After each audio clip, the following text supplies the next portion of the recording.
السلام عليكم ورحمة الله وبركاته.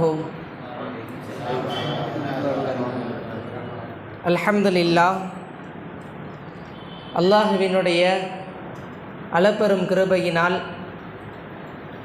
நமது அத்தாயி அரபிக் கல்லூரி கம்பம் கிளையை சேர்ந்த மாணவர்கள் ரமதான் மாதத்தை முன்னிட்டு இருப்பதின் காரணமாக இந்த ரமதான் மாதத்தை பற்றிய சட்டதிட்டங்களை மக்களுக்கு எடுத்துரைக்க வேண்டும், அதனுடைய விழிப்புணர்வுகளை மக்களிடத்தில் நாம் ஏற்படுத்த வேண்டும், அதன் சிறப்புகளை மக்களிடத்தில் கொண்டு போய் சேர்க்க வேண்டும் என்ற உயர்வான ஒரு நோக்கிலே இந்த மாணவர்களை எங்களினுடைய உஸ்தாத் அவர்களும் வழிநடத்தி ஒவ்வொரு மாணவர்களுக்கென்று வெவ்வேறு விதமான தலைப்புகளுக்கு கீழே பலவிதமான சட்டங்களை கொண்டுள்ள ஒரு சிற்றுரைகளையும் ஒவ்வொரு மாணவர்களும் நிகழ்த்த வேண்டும் என்ற பெரிய நோக்கிலே இங்கே கூடியிருக்கின்றோம். அல்லாஹ்வினுடைய அந்த அளப்பெரும் கிருபையினால் இங்கே நாம் எதற்காக கூடியிருக்கின்றோமோ, ரமலானை பற்றி அறிய வேண்டும் என்ற ஆசையோடு நாம் கூடியிருக்கக்கூடிய இந்த நோக்கத்திற்கு எல்லாம் வல்ல அல்லாஹ் மிகப்பெரிய கூலியை வழங்குவானாக. ரமதான் மாதத்தை முழுவதும் பிரயோஜனமாக கழிக்கக்கூடிய பாக்கியத்தை தருவானாக. காலையிலும் மாலையிலும் அல்லாஹ்வினுடைய திக்ரிலேயே நாம் நிலைத்திருப்பதற்கு கிருபையும் செய்வானாக. ஆரம்பமாக இந்த நிகழ்வை துவங்குவதற்கு முன்பு திருமறை வசனத்தை ஓதுவதற்காக அல் ஹாஃபில் யூசுப் அத்தாயி அவர்களை நான் அழைக்கிறேன்.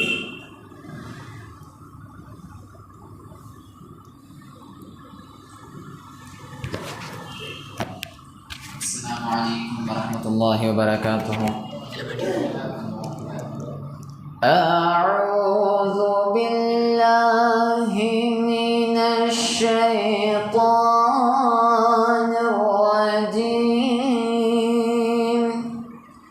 Bismillahirrahmanirrahim. Fala صدق ولا صلى ولكن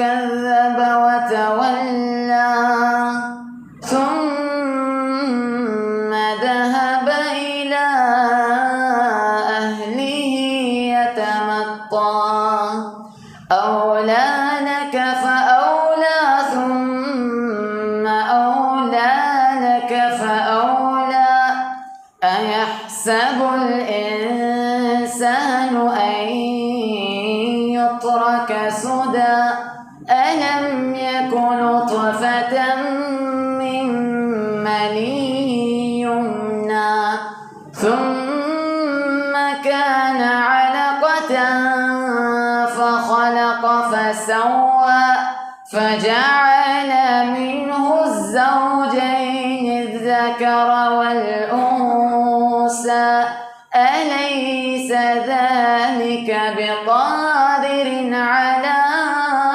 أن يحيي الموتى صدق الله العظيم. السلام عليكم ورحمة الله وبركاته.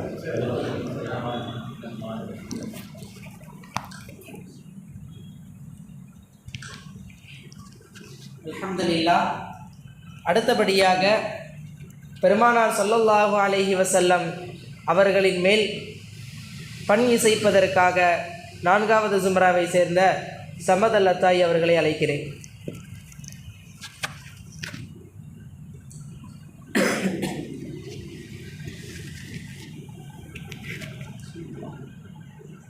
திங்கள் காற்றாய் வீசும் மதினத்து மலரின் வாசம் உள்ளம் உணர்ந்து பாடிடவே அனுதினமும் மனம் நாடும் ஜோதி நபியின் திருநாமம் அதனை சொக்கி நாம் கூற அகமகிழ்ந்து அதனை பாட அகமும் புறமும் மொழியாகும் எண்ணில் அடங்கா சலவாத்தும் பல்பின் நிறைவாய் சலாமும் ரௌலா அருகில் காணிக்கையாய் தாய் செலுத்திடும் பாக்கியம் பெற வேண்டும். நபியின் திருப்பெயர் உச்சரித்தேன், அடடா தேனின் சுவை மறந்தேன்.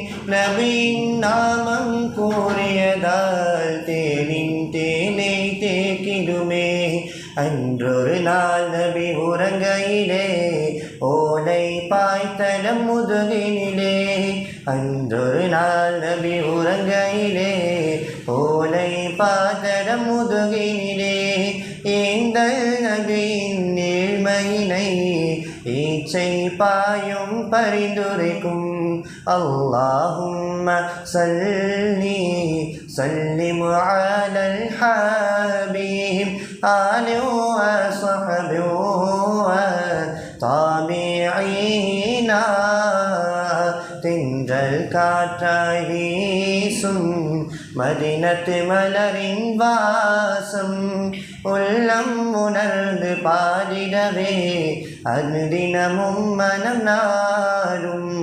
ஜோதி நபியின் திருநாமம் அதனை சொக்கி நாம் கூற அகமகிழ்ந்து அதனை பாட அகமும் புறமும் மொழியாகும். அஸ்ஸலாமு அலைக்கும் வரஹ்மத்துல்லாஹி வபரகாத்துஹு.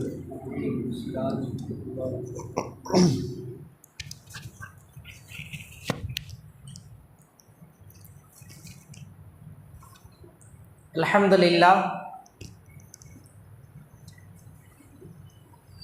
நிகழ்ச்சியை நாம் ஆரம்பிப்பதற்கு முன்பு ஒரு சில விஷயங்கள். நாம் இந்த ரமதான் மாதத்திலே பேண வேண்டிய சட்டதிட்டங்களை நமது கல்லூரியை சேர்ந்த மாணவர்கள் அழகிய தலைப்பிற்கு கீழே அவர்கள் கொண்டு வந்து இங்கே ஒரு நிகழ்த்துவார்கள். அதேபோன்று ரமதான் மாதத்திலே ஏதாவது ஒரு மஸ்அலாக்கள் சட்டதிட்டங்கள் ஏதாவது உங்களுக்கென்று தனிப்பட்ட முறையில் சந்தேகங்கள் ஏதும் இருந்தால் அதையும் நீங்கள் கேட்கலாம். அதே போன்று நீங்கள் ஒரு பேப்பரில் எழுதி கூட நீங்கள் அதை கேட்கலாம். மஜ்லிஸிலே அதை சொல்லுவதாக இருக்கிறதற்கு வைக்கப்படக்கூடியவர்களும் கூட பேப்பர்கள் காகிதங்களில் அதை கொண்டு வந்து எழுதி கொடுக்கவும் செய்யலாம். அதனுடைய மஸ்அலாக்களை நாம் இந்த மஜ்லிஸிலே நாம் அறிவிக்கவும் செய்வோம். இந்த அடிப்படையில் ஆரம்பமாக ரமதானினுடைய மாண்புகளை பற்றி பேசுவதற்கு 4வது சுமராவை சேர்ந்த இல்யாஸ் அல் அத்தாயி அவர்களை அழைக்கிறேன்.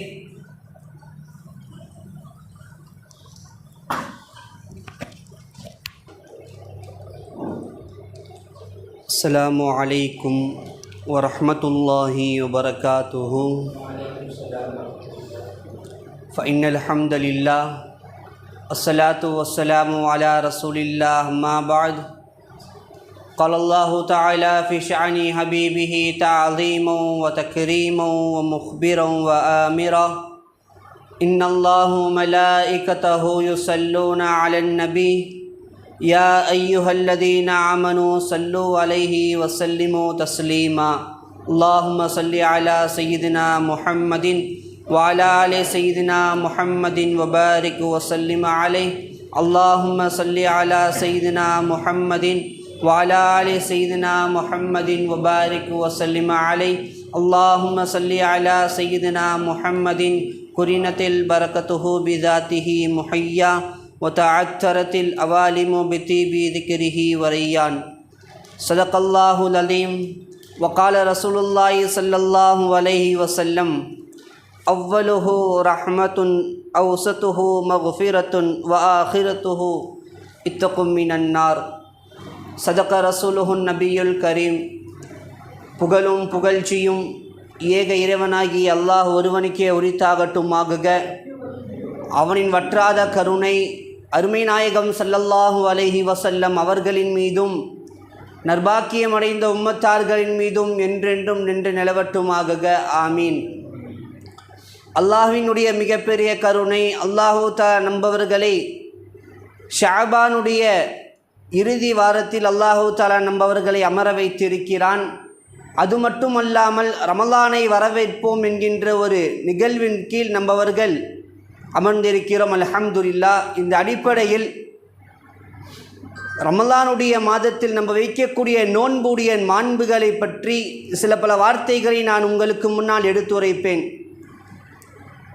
உதாரணமாக சொல்லணும்னா, இந்த உலகத்தில் வாழக்கூடிய ஒரு மக்கள் எந்த விஷயத்தை வேணாலும் செய்யலாம். ஆனால் அவன் செய்யக்கூடிய விஷயத்துக்கு முன்னாடி, உதாரணமாக ஒருத்தன் ஜக்காத்து தரானா, அதுக்கான நன்மை அவன் தெரிஞ்சிட்டு செஞ்சானா, அதிகமாக பொருட்களை அவன் அல்லாஹுடைய பாதையில் செலவு செய்வான். அதே போல்தான் ஒரு மனிதன் நோன்பு வைக்கின்றான், நோன்புடைய மாண்பு அதனுடைய சிறப்பை தெரியாமல் நோன்பு வச்சா எந்த ஒரு ஃபாய்தாவும் நம்ம அவர்களுக்கு இல்லை. அதே போல்தான் ஒருத்தன் ஒரு வருஷத்தில் 15 நோன்பு வைக்கிறான், 30 நோன்பு வைக்கக்கூடிய இடத்துல 15 நோன்பு வைக்கிறான். நோன்புடைய மாண்பு அவனுக்கு தெரியுது. 15 நோன்பு 20 நோன்பாக மாறும், 25 நோன்பு வைக்கிறா 30 நோன்பாக மாறும். ஒரு படி மேலே சொல்லணும்னா, இது வரைக்கும் அவனுடைய வாழ்நாளில் நோன்பே வைத்திருக்க மாட்டான். அப்படிப்பட்ட நபர் கூட சரி, இதோடைய மாண்பு நம்மளுக்கு தெரிஞ்சிருச்சு, இதோடைய சிறப்பு தெரிஞ்சிருச்சு, நம்ம 5 நோன்பு ஆரம்ப கட்டமாக வைக்கலாம் அப்படின்னு முதலாவது வருஷம் 5 நோன்பு வைப்பான். 2வது வருஷம் 10 நோன்பு வைப்பான்.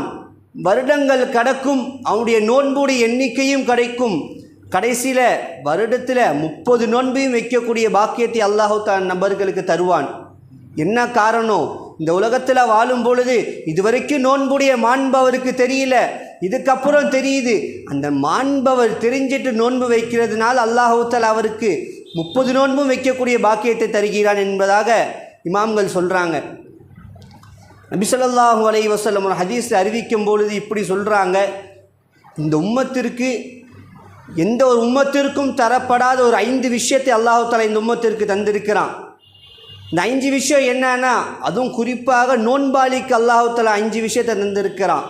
அதில் முதலாவது விஷயம், நோன்பு வைத்திருக்கக்கூடிய அந்த நபருடைய வாயிலிருந்து வரக்கூடிய துர்நாற்றம். அந்த துர்நாற்றம் என்று சொல்லாமல் நறுமணம் என்று நாம் சொல்லலாம். ஏன்னா அல்லாஹ்விடத்தில் கஸ்தூரியை விட அந்த நறுமணம் மிகவும் பிரியமாக இருக்கிறது. ஏதோ அத்தர் அவன் பூசலை, கஸ்தூரி அத்தர் பூசலை, காலையிலேருந்து சாயங்காலம் வரைக்கும் அல்லாஹுக்காக நோன்பு வைத்தான். அல்லாஹுக்காக எந்த ஒரு உணவையும் உண்ணவில்லை, எந்த ஒரு குடிபானத்தையும் அவன் பருகவில்லை. ஆனால் அதன் காரணமாக அவனுடைய வாயிலிருந்து வரக்கூடிய துர்நாற்றத்தை அல்லாஹ் கஸ்தூரியை விட அல்லாஹு தஆலா நேசிக்கிறான் என்றால், நம்ம வைக்கக்கூடிய நோன்பு ஒவ்வொரு நோன்புக்கும் அல்லாஹ்கிட்ட எவ்வளோ பெரிய மதிப்பு இருக்கும். 2வது விஷயமாக நபி ஸல்லல்லாஹு அலைஹி வஸல்லம் அவங்க சொல்கிறாங்க, ஒரு விஷயத்தை நல்லா புரிஞ்சுக்கணும். இந்த உலகத்தில் வாழக்கூடிய ஒரு மக்கள் அவனுக்காக இஸ்திக்ஃபார் செய்கிறானா, ஒன்று அவனுக்காக செய்வான், மற்றவனுக்காக செய்வான், இல்லையா அவனுடைய சகோதரர்கள் அவனுடைய குடும்பத்தில் இருக்கவங்க அவனுக்காக செய்வாங்க. ஆனால் ஒருத்தர் நோன்பாளிக்காக இந்த உலகத்தில் இருக்கக்கூடிய கடலில் இருக்கக்கூடிய அனைத்து உயிரினங்களும் அந்த நோன்பாளிக்காக இஸ்திக்ஃபார் செய்யுது, பாவ மன்னிப்பை கேட்குது என்பதாக நபி ஸல்லல்லாஹு அலைஹி வஸல்லம் சொன்னாங்க. எந்த ஒரு பெரிய விஷயமும் இல்லை, லட்சமாக சதக்கா செய்யலை, அவனுடைய சொத்தை எல்லாத்தையும் அல்லாஹுடைய பேரில் எழுதி வைக்கல, மாறாக அவன் செஞ்சது அல்லாஹுக்காக 30 நாளும் நோன்பு வைத்தான். அந்த நோன்பின் காரணமாக கடலில் இருக்கக்கூடிய அனைத்து உயிரினங்களும் அவனுக்காக பாவ மன்னிப்பு தேடுகிறது என்பதாக நபி ஸல்லல்லாஹு அலைஹி வஸல்லம் அவங்க சொல்கிறாங்க. 3வது விஷயம் என்ன தெரியுமா? அல்லாஹு தஆலா அந்த அடியானுக்காக சோனத்தில் சொல்லுவானா, சோனமே என்னுடைய நல்லடியாராகிய ஒருத்தங்க நோன்பு வைத்து கொண்டிருக்கிறான், அந்த நபர் உன்னிடம் வருவதற்காக மிகவும் ஆவலோடு இருக்கிறான், அவனுக்காக நீ உன்னை அலங்கரித்துக்கொள். ஏன்னா நம்மளுக்கு மிகவும் பிடிச்ச ஒரு நபர் நம்மளுடைய வீட்டுக்கோ இல்லை நம்மளுக்கு தெரிஞ்ச ஒரு இடத்துக்கோ வராங்கன்னா அந்த இடத்துல நம்ம எப்படி அலங்கரிக்கணும்னு பார்ப்போம், எப்படி டெக்கரேஷன் பண்ணி அந்த நபருக்கு சந்தோஷத்தை தரணும்னு பார்ப்போம். அதே போல்தான் நாளை மறுமையில் சூனத்தில் என்னுடைய அடியான் வருவான். எப்படிப்பட்ட அடியான் தெரியுமா? இந்த உலகத்தில் வாழும்போது எனக்காக நோன்பு வச்சான், எனக்காக 30 நாள் நோன்பு வைச்சான். அவனுடைய கஷ்டம் எந்த கஷ்டமாக இருந்தாலும் அந்த கஷ்டத்தை அவன் எடுத்துக்கொள்ளாமல் எனக்காக நோன்பு வைத்தான். அப்படிப்பட்ட அடியானுக்காக சுவனத்தை நான் அலங்கரிப்பேன் என்பதாக நபி ஸல்லல்லாஹு அலைஹி வஸல்லம் அவர்கள் கூறுகிறார்கள். அல்லாஹ் நாளை மறுமை இந்த பாக்கியம் தருவானு. 4வது விஷயமாக சொல்லுவாங்க, ரசூலுல்லாஹ் சொல்கிறாங்க, ஷைத்தானை அல்லாஹு தஆலா இந்த மாதத்தில் சங்கிலியை கொண்டு விலங்கிடுகிறான். எதுக்கு தெரியுமா? மற்ற 11 மாதத்திலையும் ஷைத்தான் நம்மவர்களுக்கு ஊசலாட்டத்தை போடுவான், அவனுடைய ஊசலாட்டம் கண்டிப்பாக நம்மள்கிட்ட இருக்கும். ஆனால் இந்த மாதத்தில் என்னுடைய அடியான் எனக்காக நோன்பு வைக்கிறான், எனக்காக 30 நோன்பு வைக்கிறான், அவன் அந்த நோன்பு வைக்கும்போது அவனுக்கு எந்த ஒரு பாவமான செயலும் அவன் செஞ்சிடக்கூடாது, எந்த ஒரு பாவமான விஷயமும் அவனுடைய மனசில் வந்துடக்கூடாது. எனவே ஷைத்தானுடைய ஊசலாட்டம் அவனுக்கு இருக்கக்கூடாது. அதனால ஷைத்தானுக்கு அல்லாஹ் தஆலா சங்கிலியை போட்டு இந்த ரமலானுடைய மாதத்தில் ஷைத்தானை தடுத்து வைக்கிறான்.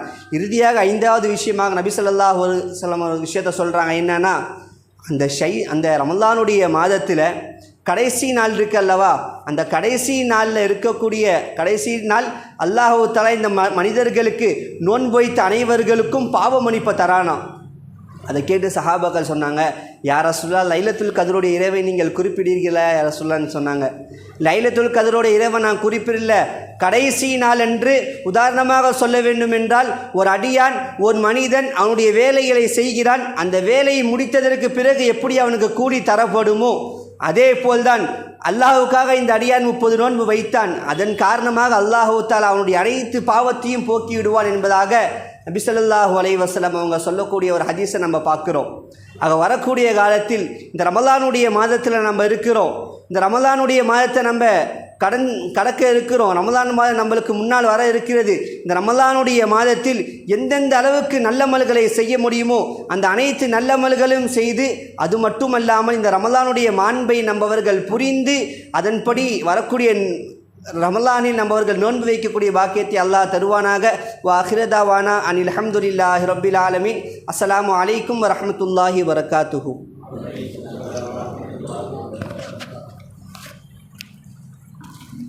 வலைக்கும் அஸ்ஸலாம் வரஹ்மத்துல்லாஹி வபரகாத்துஹு. அல்ஹம்துலில்லாஹ். ரமலானினுடைய மாண்புகளையும் அதனுடைய சிறப்புகளையும் பற்றி நாம் பார்த்தோம். அடுத்தபடியாக குர்ஆன் ஓதுவோம், திருக்குர்ஆனை அதிகமாக ஓதுவோம் என்ற தலைப்பின் கீழ் ரமலான் மாதத்தில் நம்ம குர்ஆனை எவ்வளோ ஓதணும் அப்படிங்கிற அந்த தலைப்பின் கீழே பேசுவதற்காக 4வது ஜும்ராவை சேர்ந்த அல் ஹாஃபில் யூசுஃப் அல் அத்தாயி அவர்களை அழைக்கிறேன். வரஹ்மத்துல்லாஹி வபரகாத்துஹு. அல்ஹம்துலில்லாஹி ரப்பில் ஆலமீன். நஹ்மதுஹு வ நஸல்லி அலா ரசூலிஹில் கரீம். அம்மா பஅத். فقد قال الله تعالى في القرآن الكريم والفرقان المجيد بعد أعوذ بالله من الشيطان الرجيم فضل بسم الله الرحمن الرحيم إن الله وملائكته يصلون على النبي يا أيها الذين آمنوا صلوا عليه وسلموا تسليما اللهم صل على سيدنا محمد وعلى آل سيدنا محمد وبارك وسلم عليه. وقال الله تعالى في القرآن الكريم إنا نحن نزلنا الذكر وإنا له لحافظون صدق الله العليم. وقال نبينا محمد صلى الله عليه وسلم خيركم من تعلم القرآن وعلمه أو كما قال عليه الصلاة والسلام. புகழ்ச்சியும் பெருவனாகிய அல்லாஹ் ஒருவனுக்கு உரித்தாகட்டும். அவனுடைய அன்பும் அருளும் எம்பெருமானார் முத்து முஹம்மது ரசூலே கரீம் ஸல்லல்லாஹு அலைஹி வஸல்லம் அன்னலாரின் மீதும் அவர்களுடைய வாழ்க்கை வழிமுறைகளை சற்றும் தவறாமல் பின்பற்றி வாழ்ந்து மறைந்த உத்தம சத்திய சஹாபாக்கள், தாபிஈன்கள், தபஉ தாபிஈன்கள், நாதாக்கள், ஷுஹதாக்கள், வலிமார்கள், இறைநேச செல்வர்கள், குறிப்பாக இந்த மஜ்லிஸில் அமர்ந்திருக்கக்கூடிய நாம் நம்மை சார்ந்த அத்தனை நபர்களின் மீதும் என்றென்றும் குன்றாமல் நின்று நிலவட்டுமாக. ஆமீன். கண்ணியத்திற்குரிய அல்லாஹ்வின் நல்லடியார்களே, அன்பு சகோதர பெருமக்களே, அல்லாஹ்வினுடைய மகத்தான கிருபையினால் நாம் எல்லாம் இந்த ஷஅபானுடைய இறுதியிலே அடுத்த ரமலானை எதிர்பார்த்தவாறு நாம் எல்லாம் இருந்து கொண்டிருக்கின்றோம். அல்லாஹு ஜல்ல ஷானஹு தஆலா இந்த முழு உம்மத்திற்காக வேண்டி அவனுடைய திருமறையாம் குர்ஆனை இந்த ரமலானுடைய மாதத்திலே அல்லாஹு தஆலா அனுப்பி வைத்தான். அப்பேற்பட்ட இந்த திருக்குர்ஆனை இந்த 11 மாதம் நாம் எவ்வாறு கழித்தோமோ அவ்வாறு அல்லாமல் இந்த ரமலானுடைய மாதத்திலே அதிகமாக நாம் ஹதம்களை முடிக்குகின்ற பாக்கியத்தை வல்லோன் அல்லாஹ் உங்களுக்கும் எனக்கும் தந்தரல் புரிவானாக. ஆமீன். கண்ணியத்திற்குரித்தானவர்களே, முதலில் நாம் இந்த திருக்குர்ஆனுடைய சிறப்புகளை நாம் விளங்க வேண்டும். எம்பெருமானார் ரசூலுல்லாஹி ஸல்லல்லாஹு அலைஹி வஸல்லம் அன்னலார் அவர்கள் சொல்லும் பொழுது சொன்னார்கள், ഖൈറുക്കും மன் தஅல்லமல் குர்ஆன வஅல்லம. உங்களிலே சிறந்தவர்கள் யார் என்ன தெரியுமா? மன் தஅல்லமல் குர்ஆன வஅல்லம. குர்ஆனை கற்று அதன்படி யார் அமல் செய்கின்றார்களோ, பிறருக்கு அதை சொல்லிக் கொடுக்கின்றார்களோ அவர்கள் தான் உங்களிலே சிறந்தவர்கள் என்பதாக சொன்னார்கள்.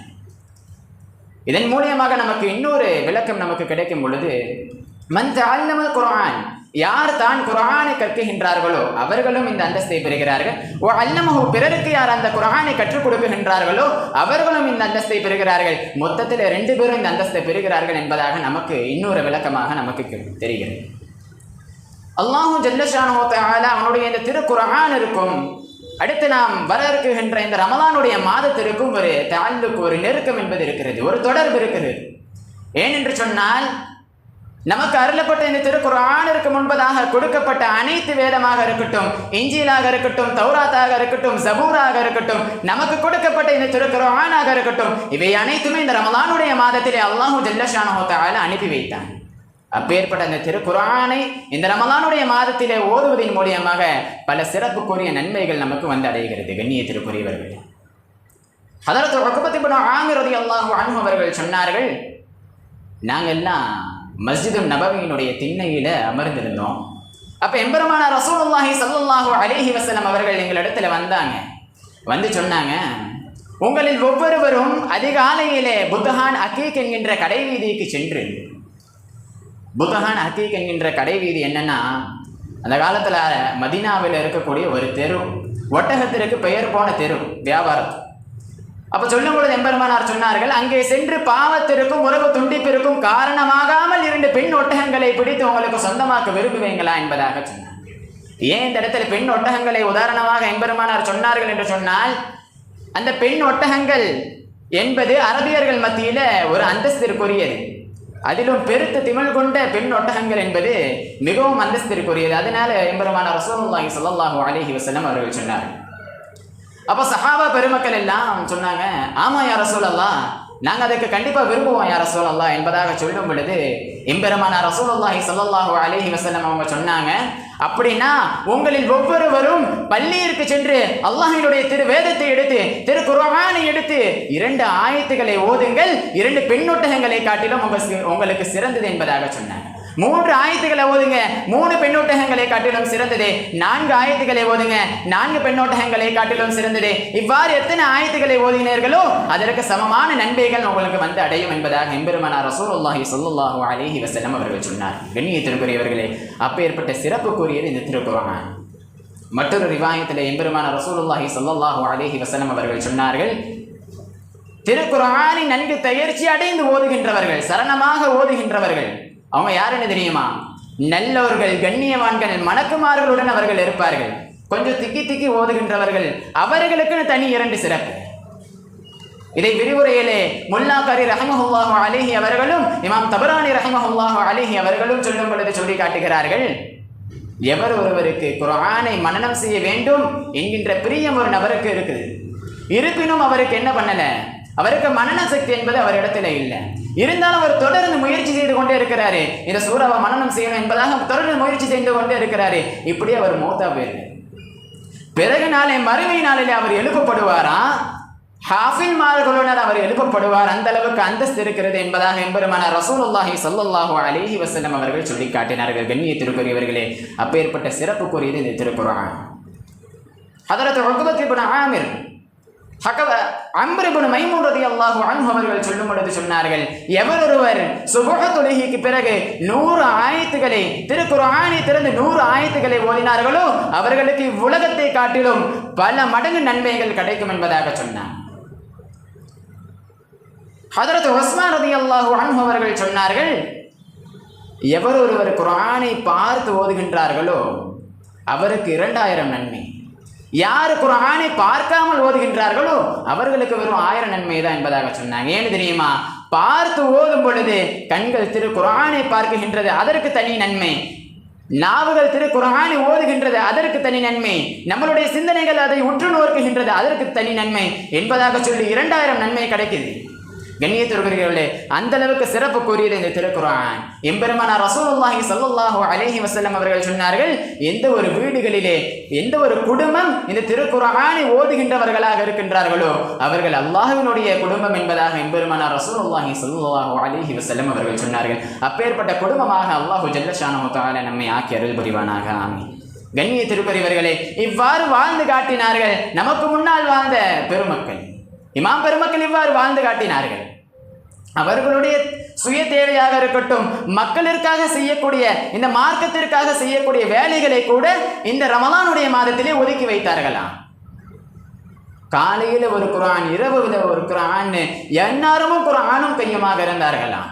இமாமுனா புகாரி ரஹிமஹுல்லாஹு அலைஹி அவர்கள் காலையில் ஒரு குர்ஆன் ஓதுவாங்களாம், 3 இரவுக்குன்னு சேர்த்து ஒரு குர்ஆன் ஓதுவாங்க. இவ்வாறு ரமலானுடைய மாதத்தில் மட்டும் 40 ஹத்தமுகளை முடித்திருக்கின்றார்கள் இமாமுனா புகாரி ரஹிமஹுல்லாஹு அலைஹி அவர்கள்.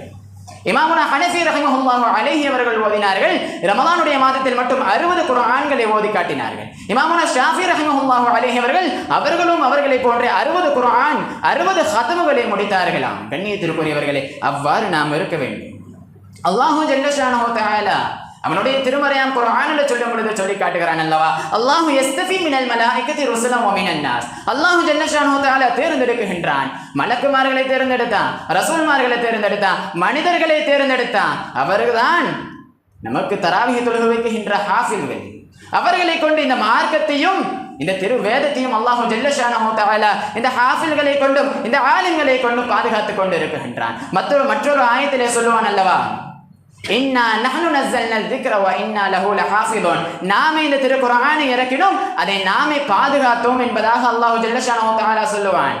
அதே போன்று இதற்கு முன்னால் இறக்கப்பட்ட எந்த ஒரு வேதத்திலும் அல்லாஹ் சொல்லவில்லை, ஜபூரில் சொல்லவில்லை, இன்ஜீலில் சொல்லவில்லை, தௌராத்திலும் சொல்லவில்லை. அல்லாஹு ஜல்ல ஷானஹு தஆலா இந்த திருமறையாம் குர்ஆனில் சொன்னா, அதே போன்று இந்த ஹாஃபில்களை கொண்டும் ஆலிம்களை கொண்டும் அல்லாஹு ஜல்ல ஷானஹு தஆலா பாதுகாத்துக் கொண்டிருக்கின்றார். அப்பேற்பட்ட ஹாஃபில்களுடைய பெற்றோர்களுக்கு எந்த அளவுக்கு நன்மை என்பதாக நாம் சிந்தித்து பார்க்க வேண்டும். இமாம் ஹதரத் முஆத் ரலியல்லாஹு அன்ஹு அவர்கள் சொல்லும் பொழுது சொல்லி காட்டுகிறார்கள், எந்த ஒரு நபர் இந்த திருக்குர்ஆனை மனனம் செய்து அதன்படி அமல் செய்து தன்னுடைய வாழ்க்கையை வாழ்ந்து காட்டுகிறார்களோ அவர்களுடைய பெற்றோர்களுக்கு நாளை மறுமை நாளிலே கிரீடம் என்பது அணிவிக்கப்படுமாம். அந்த கிரீடம் எந்த அளவுக்கு ஒளியாக இருக்கணும் தெரியுமா? உங்களுடைய வீடுகளிலே சூரியன் இருந்தால் எந்த அளவுக்கு பிரகாசமாக இருக்குமோ அதை காட்டிலும் பல மடங்கு பிரகாசமாக இருக்குமோ. இந்த உலகத்திலும் நாளை மறுமையிலும் விட அந்தஸ்து மிக்க அவர்களுக்கு ஆடை என்பது அணிவிக்கப்படும் என்பதாக எம்பெருமானார் ரசூலுல்லாஹி ஸல்லல்லாஹு அலைஹி வஸல்லம் அவர்கள் சொல்லி காட்டுகிறார்கள். ஆக கண்ணியத்திற்குரியவர்களே, இந்த மதரசாக்கள் என்ன செய்கிறது என்று சொன்னார், காலம் முழுக்க குர்ஆனினுடைய எழுத்துக்களை பாதுகாப்பதற்கு ஹாஃபில்களையும் அதனுடைய கருத்துக்களை உருவாக்குவதற்கு ஆலிம்களையும் உருவாக்குவதுதான் இதை போன்ற மதரசாக்கள் என்று சொல்லியவனாக என் உரைக்கு திரையிடுகிறேன். வாஹிரு தஅவானா அனில் ஹம்துலில்லாஹி ரப்பில் ஆலமீன். அஸ்ஸலாமு அலைக்கும் வரஹ்மத்துல்லாஹி வபரகாத்துஹு.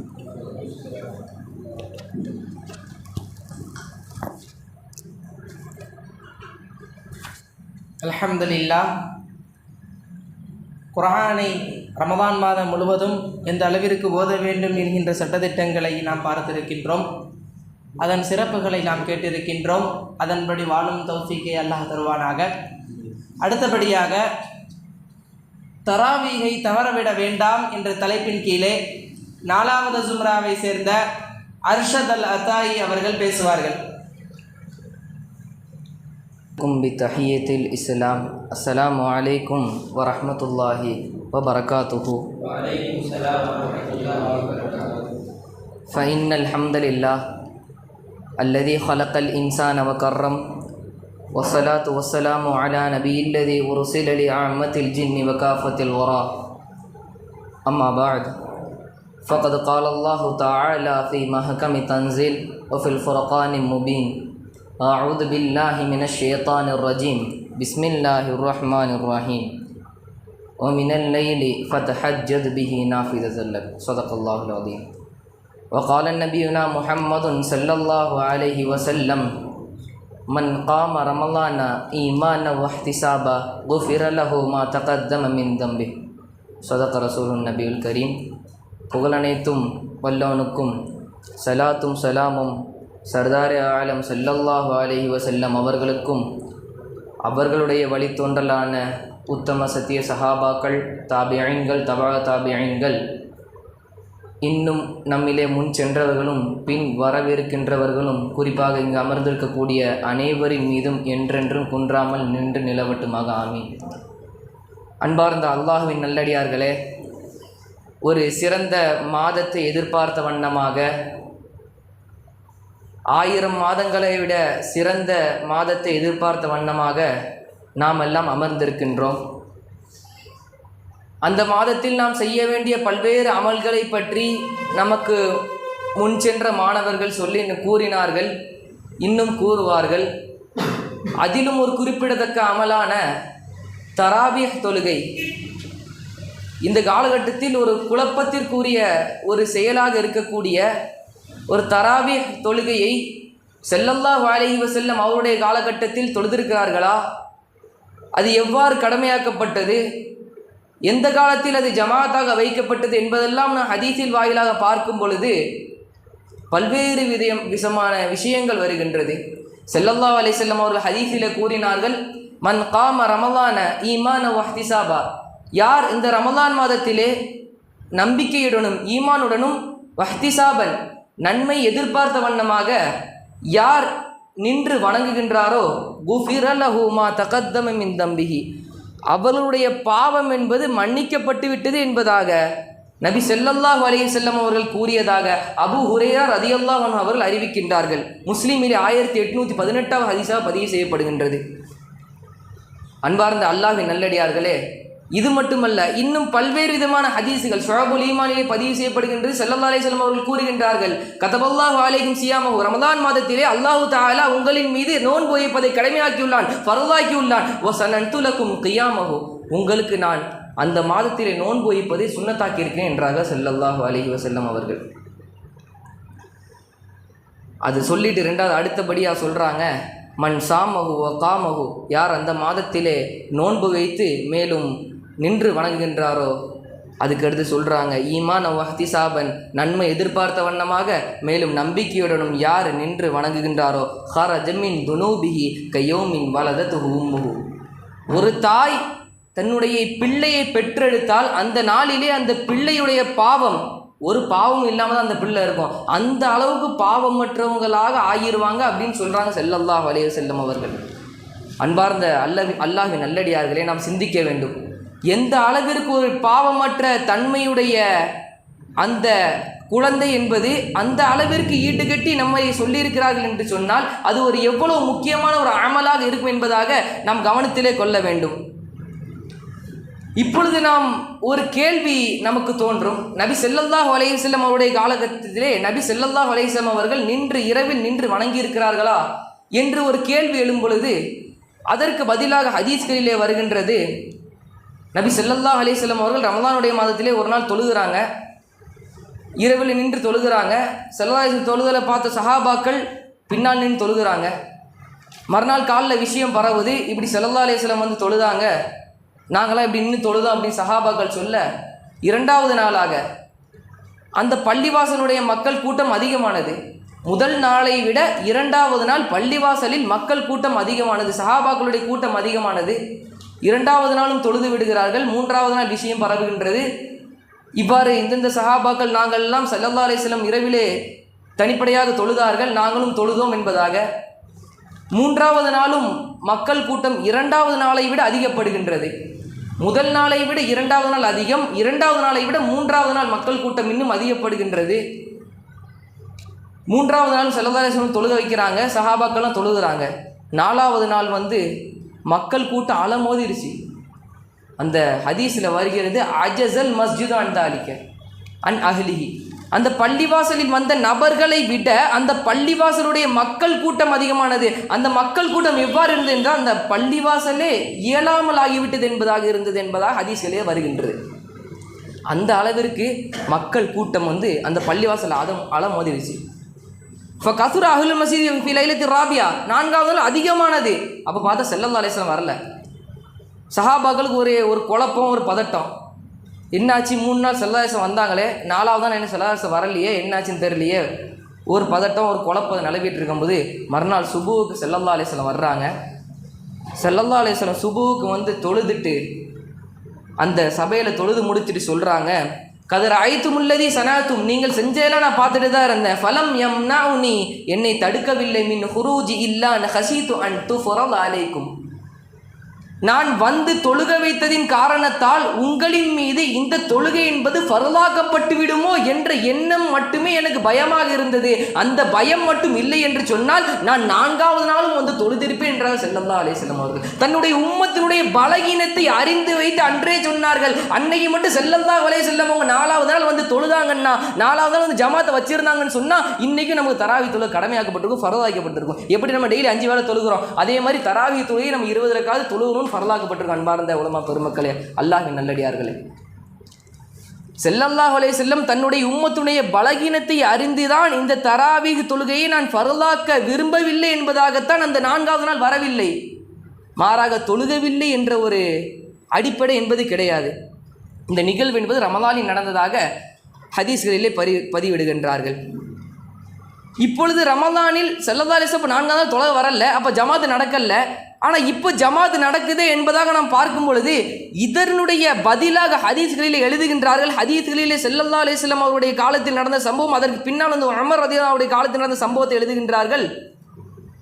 உமருடைய ஆட்சி காலத்திலே அப்துர் ரஹ்மான் இப்னு அப்துல் காரி என்ற ஒரு சஹாபி உமர் ரலியல்லாஹு அவங்க நடந்து போயிட்டு இருக்கிறாங்க, ஒரு பள்ளிவாசல் தாண்டி போயிட்டு இருக்கிறாங்க.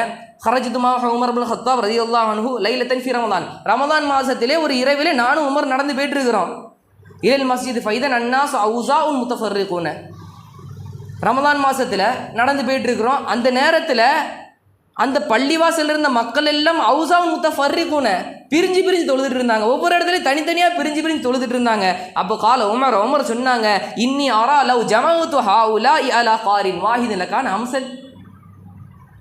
இந்த அனைவரையும் பிரிஞ்சு தொழுதுட்டு இருக்கிறாங்கல்ல, இந்த அனைவரையும் ஒரே காரியின் மீது, ஒரே இமாமின் மீது நாம் கட்டமைத்தால் எவ்வாறு இருக்கும் என்பதாக கேட்டுவிட்டு அந்த கருத்தின் பிரகாரம் அந்த உமர் ரலியல்லாஹு அன்ஹு அவர்களும் அங்கு உள்ளவர்களும் ஒன்றுபட்டு உபய் இப்னு கஅப் என்ற நபித்தோழருடைய தலைமைக்கு கீழ் அந்த தராவி தொழுகையை நிகழ்த்துகின்றார்கள்.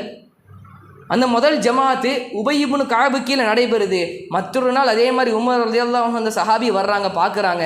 அந்த மஸ்ஜிதில் அதே போன்று அந்த இமாம் உபய் இப்னு கஅபுக்கு கீழே அந்த அனைவரும் தொழுதுட்டு இருக்கிறாங்க. அப்போ உமர் சொல்கிறாங்க, நிஅமல் பிதஅத்து ஹாதிஹி, இந்த பிதஅத் என்பது, இந்த புதிய வழிமுறை என்பது நிஅமத் நல்லதாகி விட்டது என்பதாக சொல்கிறாங்க உமர் ரலியல்லாஹு அன்ஹு. இப்போ நம்ம பார்க்கலாம், ஸல்லல்லாஹு அலைஹி வஸல்லம் சொன்னதை வேணால் நம்ம செய்யலாம், ஸல்லல்லாஹு அலைஹி வஸல்லம் செஞ்சதை நம்ம செய்யலாம். நம்ம பார்க்கும் பொழுது ஸல்லல்லாஹு அலைஹி வஸல்லம் அவர்கள் வாழ்ந்த காலத்திலே சொல்லிவிட்டு சென்றார்கள். 3662வது திருமீதிலே பதிவு செய்யப்படுகின்றது, இக்தது பில்லதி மின் பஅதி அபூபக்கர் வ உமர், எனக்கு பின்னால் அபூபக்கரையும் உமரையும் நீங்கள் தேர்ந்தெடுத்துக் கொள்ளுங்கள், அபூபக்கரையும் உமரையும் நீங்கள் பின்தொடருங்கள் என்று ஸல்லல்லாஹு அலைஹி வஸல்லம் அவருடைய ஹதீஸிற்கு ஏற்பத்தான் இமாம் பெருமக்கள் உமர் ரலியல்லாஹு அன்ஹுடைய காலகட்டத்தில் நிகழ்ந்த அந்த சம்பவம், அந்த ஜமாத்தை பின்பற்றி இன்னும் நாம் வாழ்ந்து கொண்டிருக்கிறோம். இன்னும் அந்த தொழுகையை நாம் பின்பற்றி தொழுது கொண்டிருக்கின்றோம். இப்படி தான் தராவீஹ் தொழுகை என்பது நமக்கு ஜமாத்தாக வந்து கிடைச்சிது. இப்போ ஜமாத்தாக நடக்குது. அந்த தராவீஹ் தொழுகையை நாம் எத்துணை ரக்காத்துகள் தொழுகின்றோம்? சிலர் இத்தனை ரக்காத்துன்னு சொல்றாங்க, சிலர் இத்தனை ரக்காத்துன்னு சொல்றாங்க. இப்படி பல்வேறு கருத்து வேறுபாடுகள் இதிலே பல்வேறு விதமாக ஹதீஸ்களிலும் வருகின்றது. ஆனாலும் ஹதீஸிலே குறிப்பிடத்தக்க ஒரு விஷயம் வருகின்றது, 20 ரக்காத் என்பதாக. அதுக்கு ஆதாரமாக உலகினுடைய முதல் ஹதீஸ் கிரந்தமான ஹதீஸ் கிதாபுகளிலே முதலிலே எழுதப்பட்ட முஅத்தா மாலிக் ரஹ்மத்துல்லாஹி அலைஹி அவர்கள் எழுதிய ஹதீஸ் கிதாபு, அதில் சொல்லப்படுது, அதில் எழுதப்பட்டிருக்குது, கானன்னாஸ் யகூமுன ஃபீ ஸமனி உமர் இப்னு ஹத்தாப் ரலியல்லாஹு அன்ஹு, உமர் ரலியல்லாஹு அன்ஹுடைய காலகட்டத்திலே மக்கள் இருந்தார்கள். ஃபீ ரமலான் பி ஸலாஸத்தி வ 20 ரக்காத்தன், 23 ரக்காத்துகள் ரமலானுடைய இரவிலே தொழுகக்கூடியவராக இருந்தார்கள் என்பதாக ஸல்லல்லாஹு அலைஹி வஸல்லம் அந்த காலகட்டத்தின் பின் வாழ்ந்த உமர் ரலியல்லாஹு அன்ஹுடைய காலகட்டத்திலே தொழுதை அந்த ஹதீஸ் கிரந்தங்களிலே பதிவு செய்யப்படுகின்றது. இந்த ஹதீஸின் வாயிலாக நமக்கு தெரிய வருகிறது என்னவென்றால், இந்த தராவீஹ் தொழுகை என்பது 20 ரக்காத்து தான், 3 ரக்காத்து வித்ரு என்பதாக இந்த ஹதீஸின் வாயிலாக நமக்கு தெரிய வருகிறது. இந்த ஒரு ஹதீஸ் மட்டுமல்ல, இன்னும் பல்வேறு ஹதீஸுகள் வருகின்றது. சுனூல் பைஹக்கியிலே அபுல் ஹசனா அறிவிக்கின்றார்கள், இன்ன அலிய அமர ரஜுலன், நிச்சயமாக அலி ரலியல்லாஹு அன்ஹு ஒரு மதினை ஏவுனாங்க, ஐயு ஸல்லா பின்னாசி ஹம்ஸ தர்வீஹாத்தின் 20 ரக்காத்தன், 5 தர்வீஹாத்துல கொண்டு 20 ரக்காத்து தொழ வைக்கும்படி ஒரு மனிதர் ஏவுனாங்கன்னு ஹதீஸில் வருது. அப்போ அலி ரலியல்லாஹு அவங்களுடைய காலகட்டத்தில் கூட 20 ரக்காத் தொழுதுட்டு வந்திருக்கிறாங்க. இன்னொரு ஹதீஸில் இன்னொரு விவாதத்தில் இப்படி வருது, பைஹக்கி இமாம் பதிவு செய்கிறாங்க, சுனனுல் குப்ராவிலே பதிவு செய்கின்றார்கள், தஅல் குர்ரா ரமலான ஃபஅமர மின்ஹும் அலி ரலியல்லாஹு அன்ஹு ரமதான் மாதத்திலே காரிகளை அழைப்பார்கள். குர்ஆன் ஓதக்கூடிய காரிகளை அழைத்து யுசல்லா பின்னாசி 20 ரக்காத்தன், மக்களுக்கு 20 ரக்காத்தில் தொலை வைக்கும்படி ஏவுவார்கள். கான அலியன் யூத்தரு பிஹிம், நிச்சயமாக அலி ரலியல்லாஹு அன்ஹு அவர்கள் வித்திரு தொலை வைப்பாங்க என்பதாக ஹதீஸ்களில் வருகின்றது. ஆக அன்பார்ந்தவர்களை சொல்லுகின்ற கருத்து என்னவென்றால், தராவீஹ் தொழுகை என்பது 23 ரக்காத்து நபியும் தொழுதிருக்கின்றார்கள். நபி ஃபர்லாக்கப்பட்டு விடுமோ என்ற நோக்கம் இல்லாததன் காரணத்தால் தான் அந்த ஜமாத்தை விட்டார்களே ஒழிய நபி தொழுகவே இல்லை என்பதாக கிடையாது என்பதாக நாம் பார்க்கின்றோம். முஸன்னஃப் அபி ஷைபாவிலே பதிவு செய்யப்படுகின்றது. அன்ன ரசூலுல்லாஹி ஸல்லல்லாஹு அலைஹி வஸல்லம் அவர்கள் இப்னு அப்பாஸ் அறிவிக்கிறாங்க, கான யுஸல்லி ஃபீ ரமதான் 20 ரக்காத் 20 ரக்காத் தொழக்கூடியவராக இருந்தால் 20 ரக்காத் போக 2வது வித்ர் தொழக்கூடியவராக இருந்தார்கள் நம்ம ஹதீஸ்களில் பார்க்கிறோம். அன்பார்ந்த உலமா பெருமக்களே, அன்பார்ந்த அல்லாஹ்வின் நல்லடியார்களே, நாம் சிந்தித்து பார்க்க வேண்டும். நம்முடைய நிலைமை எவ்வாறு இருக்கின்றது, நம்முடைய காலம் எவ்வாறு இருக்கின்றது. 1000 மாதங்களை விட சிறந்த மாதம் ரமலான். அந்த மாதத்தில் நாம் நன்மைகளை கொள்ளையடிக்க வேண்டும். இதுக்கு முன்னால் போன எந்த சமூகக்கும் இப்படிப்பட்ட ஒரு மாதத்தை அல்லாஹ் கொடுக்கல.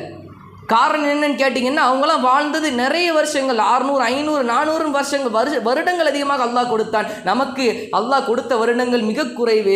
அமார் உம்மத்தி மாபைன சித்தினா சபையின், என்னுடைய உம்மத்தினருடைய வயது வரம் என்பது 60க்கும் 70க்கும் மத்தியே தான் இருக்கின்ற என்பதாக ஸல்லல்லாஹு அலைஹி வஸல்லம் கூறினார்கள். அந்த 60க்கும் 70க்கும் மத்தியில் தான் நம்முடைய அமல்களை நம்ம சேகரிச்சுக்கணும். அப்போ அவங்கள மாதிரி நம்ம அமல் வரணும்னு சொன்னால், இதே போன்ற ஒரு சிறப்பான மாதங்களில் நாம் அமல்கள் செய்தாதான் உண்டு. அன்பார்ந்த அல்லாஹ்வின் நல்லடியார்களே, அவர் கூற வேண்டிய கருத்து என்னவென்றால், வருகின்ற ரமதான் மாதத்திலே நாம் அனைவரும் தராவீஹ் தொழுகையை தொழுது இன்னும் பல்வேறு அமல்களையும் செய்து அனைத்து நன்மைகளையும் பெறக்கூடிய பாக்கியத்தை வல்ல ரஹ்மான் நம் அனைவருக்கும் தந்தரு புரிவானாக. வமத் தௌஃபீக் இல்லா பில்லா அலைஹி தவக்கல்து வ இலைஹி உனீப். வ ஆகிரு தஅவானா அல்ஹம்துலில்லாஹ். அஸ்ஸலாமு அலைக்கும் வரஹ்மத்துல்லாஹி வபரகாத்துஹு.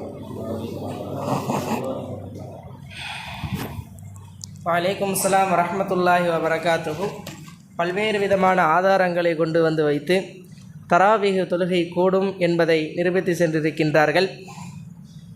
அடுத்தபடியாக தஹஜ்ஜத் தொழுகுவோம், ரமதான் மாதம் முழுவதும் தஹஜ்ஜத் நாம் தொழுகுவோம் என்ற தலைப்பின் கீழே 4வது சுமராவை சேர்ந்த சமதல் அத்தாய் அவர்களை அழைக்கிறேன்.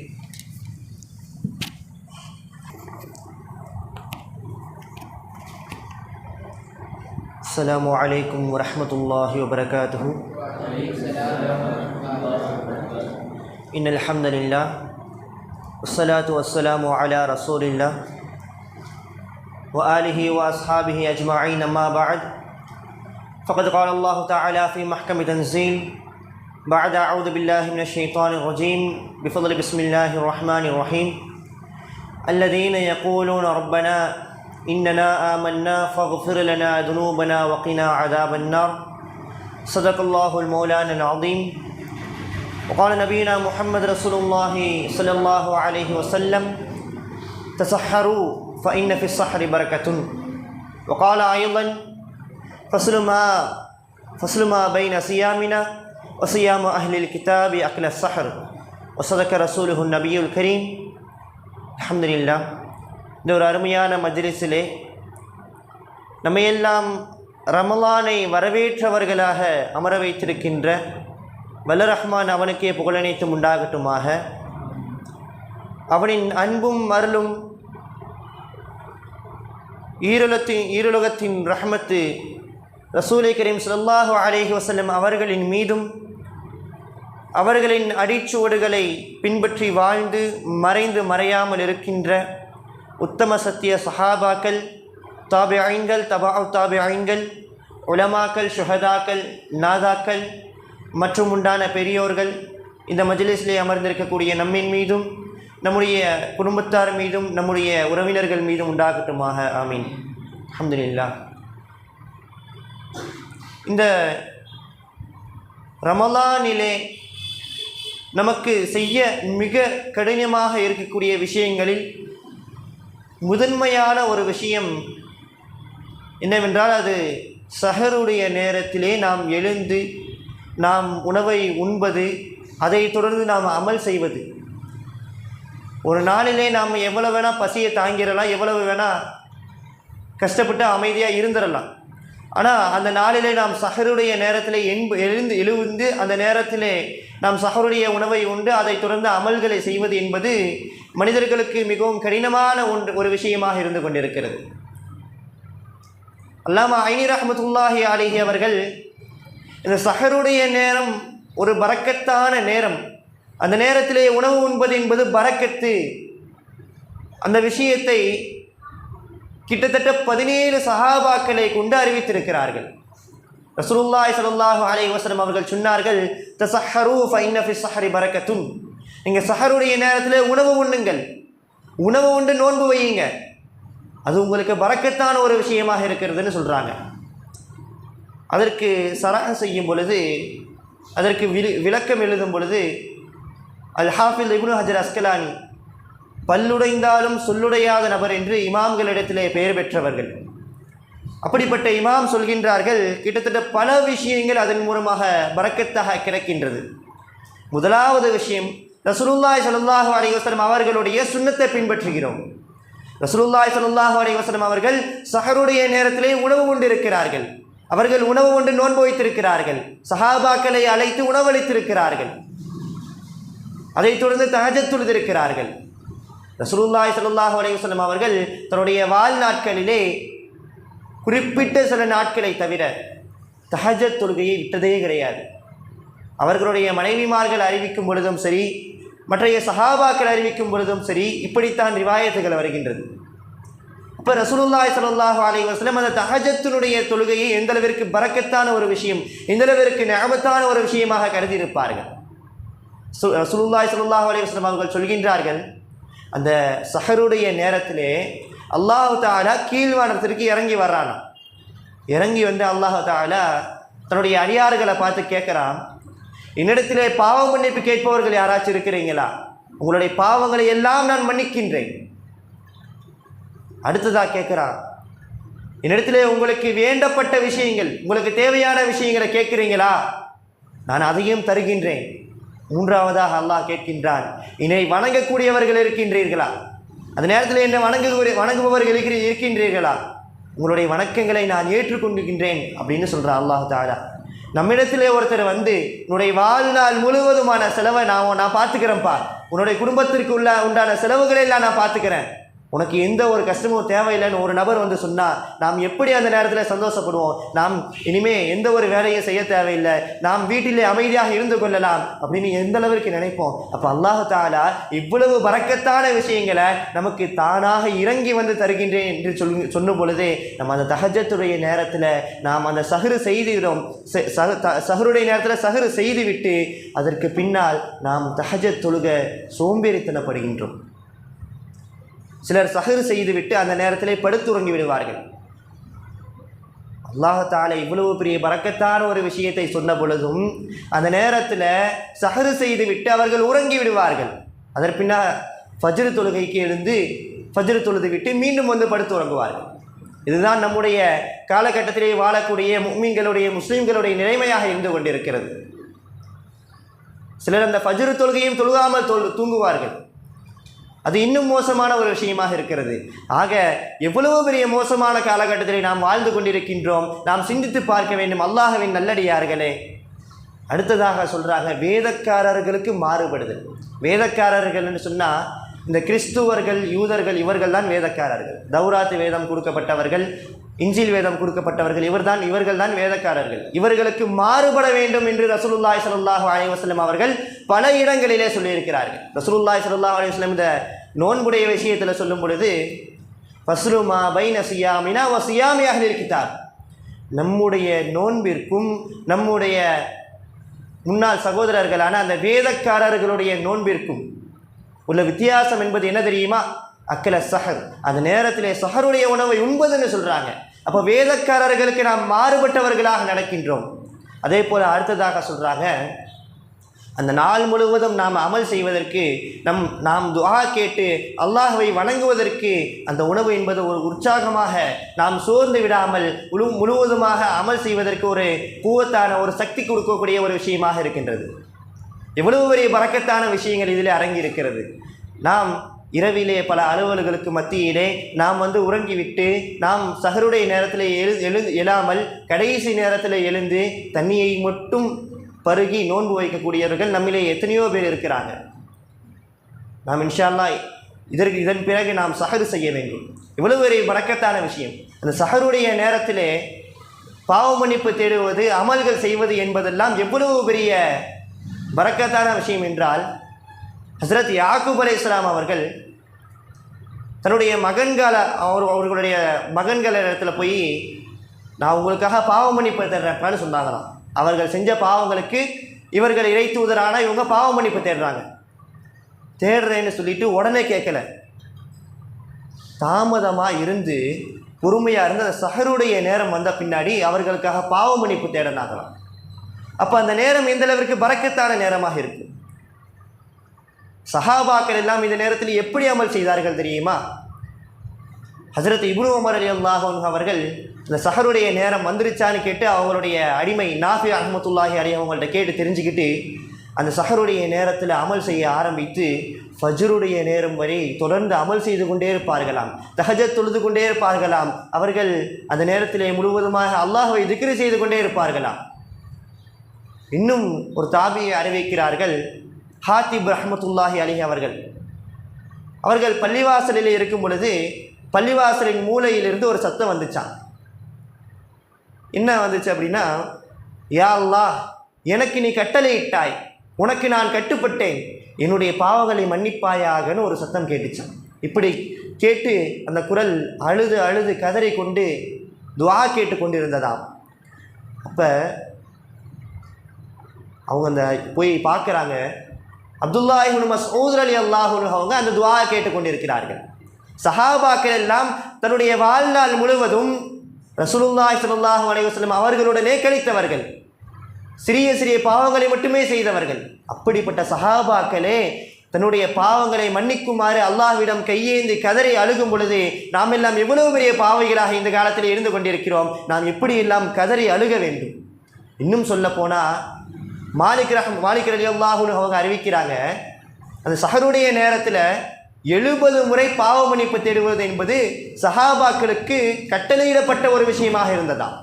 இப்போ எந்த அளவிற்கு அந்த பாவ மன்னிப்பு என்பது அந்த நேரத்தில் ஏற்றுக்கொள்ளப்படக்கூடிய ஒரு விஷயமாக இருந்திருக்கிறது. நாம் யோசித்து பார்க்க வேண்டும், எவ்வளவோ பாவ மன்னிப்புகள் நாம் கேட்க வேண்டும். நாம் வாழ்நாட்களிலே நாம் எவ்வளவோ தெரிந்தோ தெரியாமலோ எவ்வளவோ பாவங்களை நாம் செய்திருப்போம். அப்படிப்பட்ட பாவங்களை எல்லாம் நாம் பாவ மன்னிப்பு கேட்டு அல்லாஹ்விடத்திலே பிழை பொறுத்தவர்களாக வாழ்ந்து இன்ஷா அல்லாஹ் இந்த ரமலானுடைய மாதத்தை முழுவதுமாக அடைய அல்லாஹ் தஆலா தௌஃபீக் செய்வானாக. வாஹிரு தஅவானா அல்ஹம்துலில்லாஹி ரப்பில் ஆலமீன். அஸ்ஸலாமு அலைக்கும் வரஹ்மத்துல்லாஹி வபரகாத்துஹு.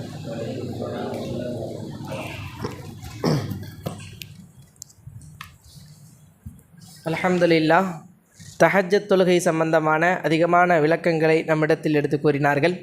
அதை அல்லாஹ் நம் அனைவர்களுக்கும் தௌஃபீக் செய்வானாக.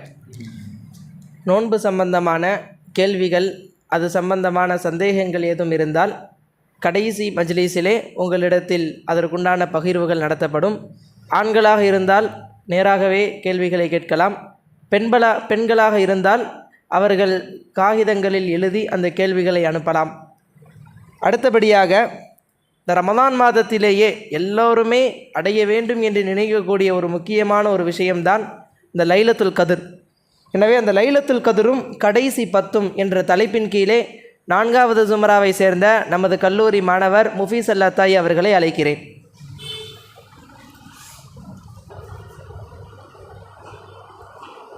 அஸ்ஸலாமு அலைக்கும் வரஹ்மத்துல்லாஹி வபரகாத்துஹு. அல்ஹம்துலில்லாஹி ரப்பில் ஆலமீன் வல் ஆகிபத்து லில் முத்தகீன் வஸ்ஸலாத்து வஸ்ஸலாமு அலா அஷ்ரஃபில் அன்பியாஇ வல் முர்சலீன். அம்மா பஅத். ஃபகத் قال الله جل شانه تعالى في القرآن الكريم إنا أنزلناه في ليلة القدر وما أدراك ما ليلة القدر ليلة القدر خير من ألف شهر. صدق الله العليم. وقال نبينا محمد صلى الله عليه وسلم تحروا ليلة القدر في الوتر من العشر الأواخر من رمضان أو كما قال عليه الصلاة والسلام. உடல் கொடுத்து உயிர் கொடுத்து அருள் கொடுத்து பொருள் கொடுத்து அழியா மறை கொடுத்து மனுவிற்காக அனைத்தையும் கொடுத்து தன்னை துதிக்க மனுவை கொடுத்த வல்லோன் அல்லாஹ்வை போற்றியவனாக என் உரையை துவங்குகிறேன்.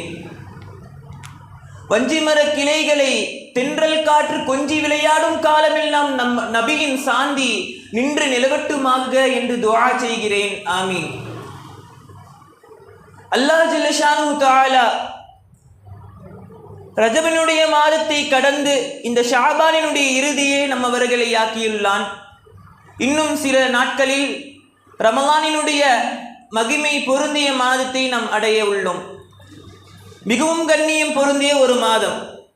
நம் முன்பு பேசி சென்ற சகோதரர்கள் எல்லாம் ரமலானினுடைய சிறப்புகளை, நோன்பு, தராவி போன்ற பல்வேறு விஷயங்களை கூறினார்கள். மிகவும் கண்ணியம் பொருந்திய ஒரு மாதம்.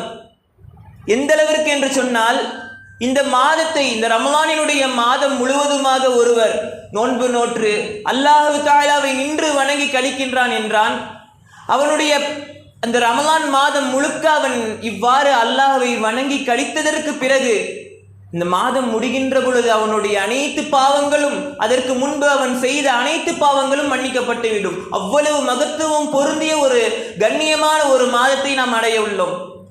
இந்த ரமலானுடைய மாதத்தை நம்முடைய முன்னோர்கள், இமாம் பெருமக்கள் 3ஆக பிரிப்பார்கள். ரமலானினுடைய முதல் 10, நடு 10, இறுதி 10 என்று 3ஆக பிரிப்பாங்க.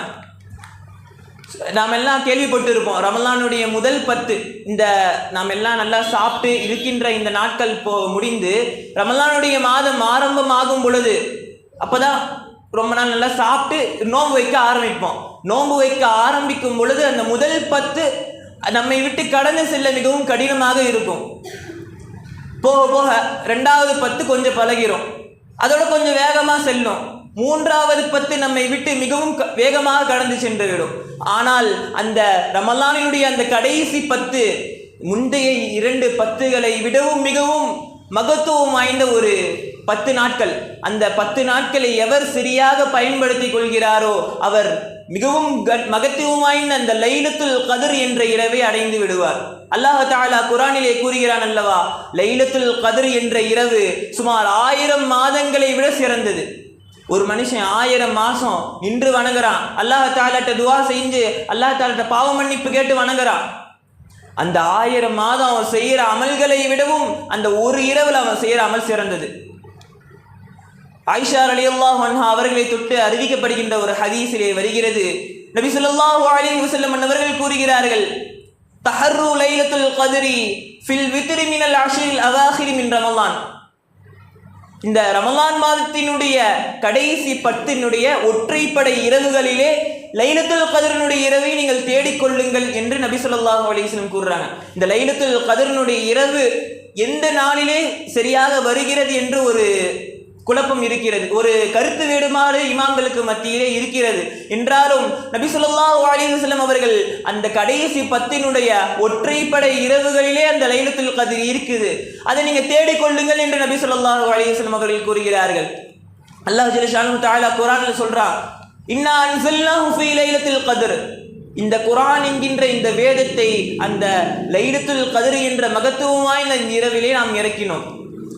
ஒமா அதுராக மா லைலத்துல் கத்ர். அந்த லைலத்துல் கத்ருங்கிற இரவு என்னன்னு உங்களுக்கு எது சொல்லுச்சு அப்படின்னு அல்லாஹ் கேட்குறான். கேட்டு அல்லாஹ் தஆலா கூறுகிறான், லைலத்துல் கத்ரி கைரும் மின் அல்ஃபி ஷஹர்.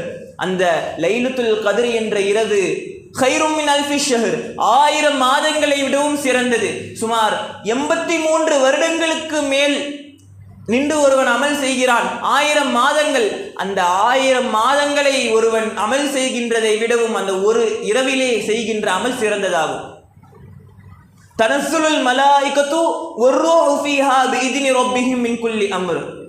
ஜிப்ரீல் அலைஹிஸ்ஸலாம் அவர்களும் சில மலக்குமார்கள் அல்லாஹ் தஆலாட்ட இருந்து வானத்திலிருந்து இறங்கி வராங்க. பிஇذن ரப்பிஹிம் மின் குல்லி அம்ர், அல்லாஹ்வினுடைய உதவியை கொண்டு, அல்லாஹ் தஆலாவுடைய கட்டளையை, அல்லாஹ் தஆலாவினுடைய ஏவலை அந்த மலக்குமார்கள் கொண்டு இந்த பூமிக்கு இறங்கி வராங்க. சலாமுன், அல்லாஹ் தஆலா கூறுகிறான், சலாமுன்.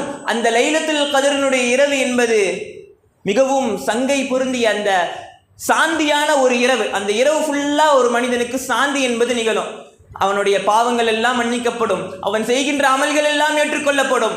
அதிலும் குறிப்பாக அந்த இரவிலே அவன் செய்கின்ற அமல்கள் 1000 மாதத்திலே அவன் செய்கின்ற அமல்களை விடவும் சிறந்ததாக அமைந்துவிடும். இவ்வாறு எல்லாம் அல்லாஹ் தஆலா இந்த லைலத்துல் கத்ரை பற்றி கூறுகிறான். அந்த லைலத்துல் கத்ர் எதுவரை என்றால் ஹிய ஹத்தா மத்லஇல் ஃபஜ்ர். அந்த இரவு தொடங்கினதிலிருந்து மஹ்ரிபுடைய நேரம் ஆரம்பித்ததிலிருந்து ஃபஜ்ரினுடைய நேரம் வருவதற்கு வரை அந்த லைலத்துல் கத்ருடைய இரவு. ஃபஜ்ர் ஆரம்பிச்சிருச்சுன்னா அந்த இரவினுடைய மகத்துவம் முடிந்துவிடும். அந்த ஒரு நாளினுடைய இரவை ஒருவன் அடைந்து விட்டால் 1000 மாதங்களை காட்டிலும் அவன் அதிகம் அமல் செய்தவனை போன்றவனா ஆகிவிடுவான். இப்னு உமர் ரலியல்லாஹு அன்ஹு அவர்கள் அறிவிக்கிறார்கள், நபித்தோழர்கள் சிலர் ரசூலுல்லாஹ்ட்ட சொல்றாங்க, நாங்கள் இந்த ரமலானினுடைய 27வது இரவுல லைலத்துல் கத்ரினுடைய இரவு இருப்பதாக கனவுல கண்டோம் அப்படின்னு சொல்லிட்டு சஹாபாக்கள் சிலர் ஒன்றுபட்டு சொல்றாங்க.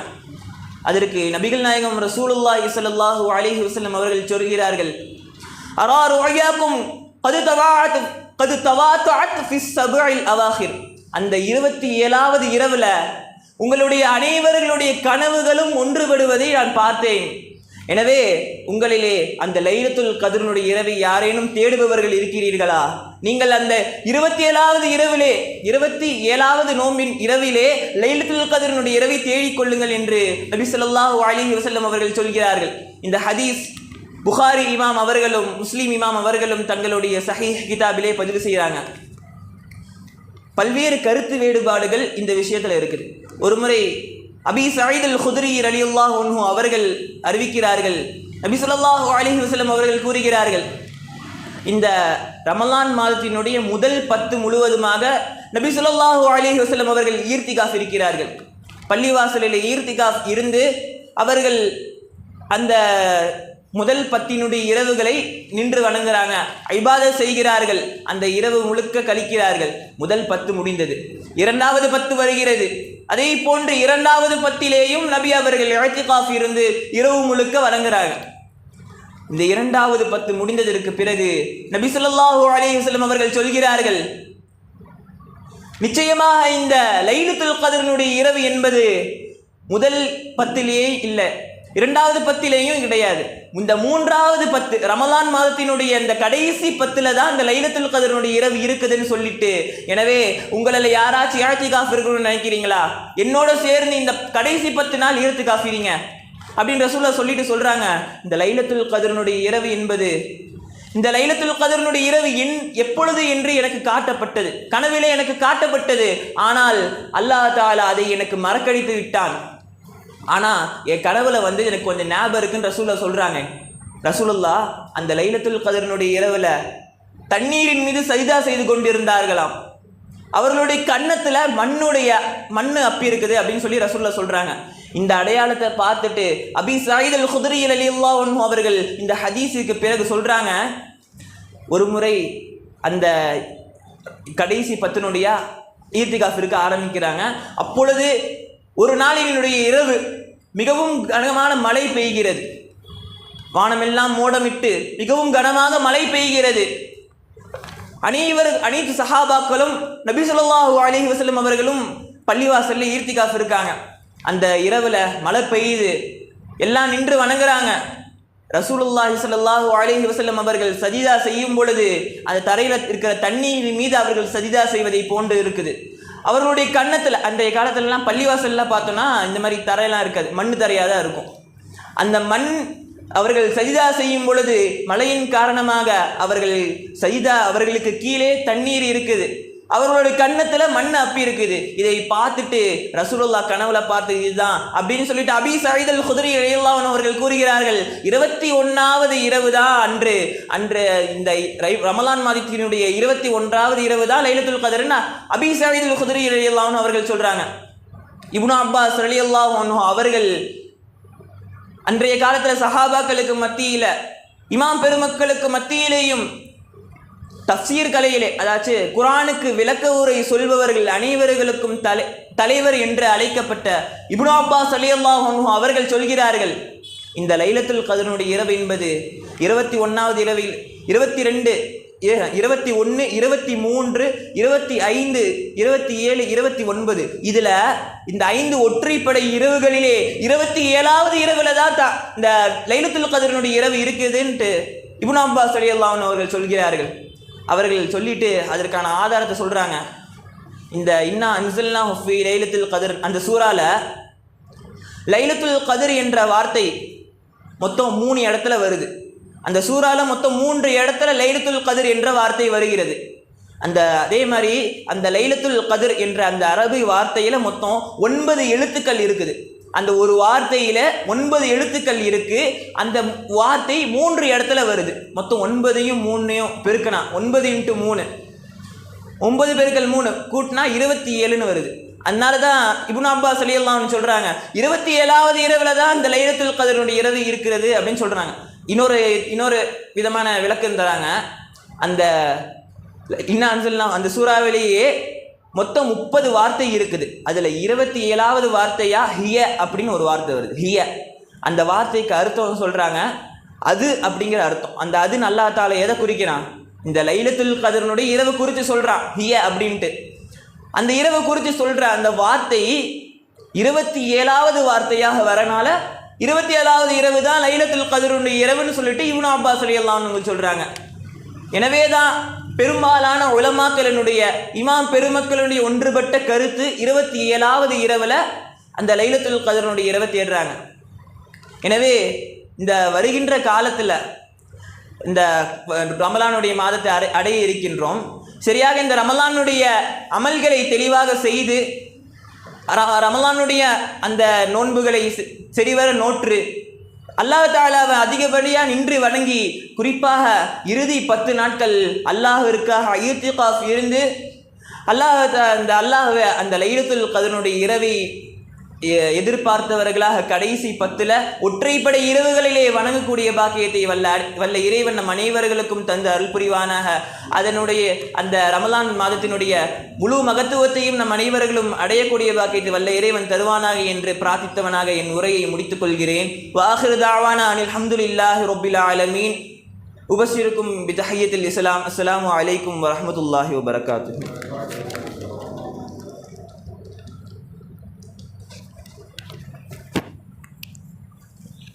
அல்ஹம்துலில்லாஹ். லைலத்துல் கத்ர் சம்பந்தப்பட்ட சிறப்புகளையும் அதனுடைய விளக்கங்களையும் நாம் பார்த்திருக்கின்றோம்.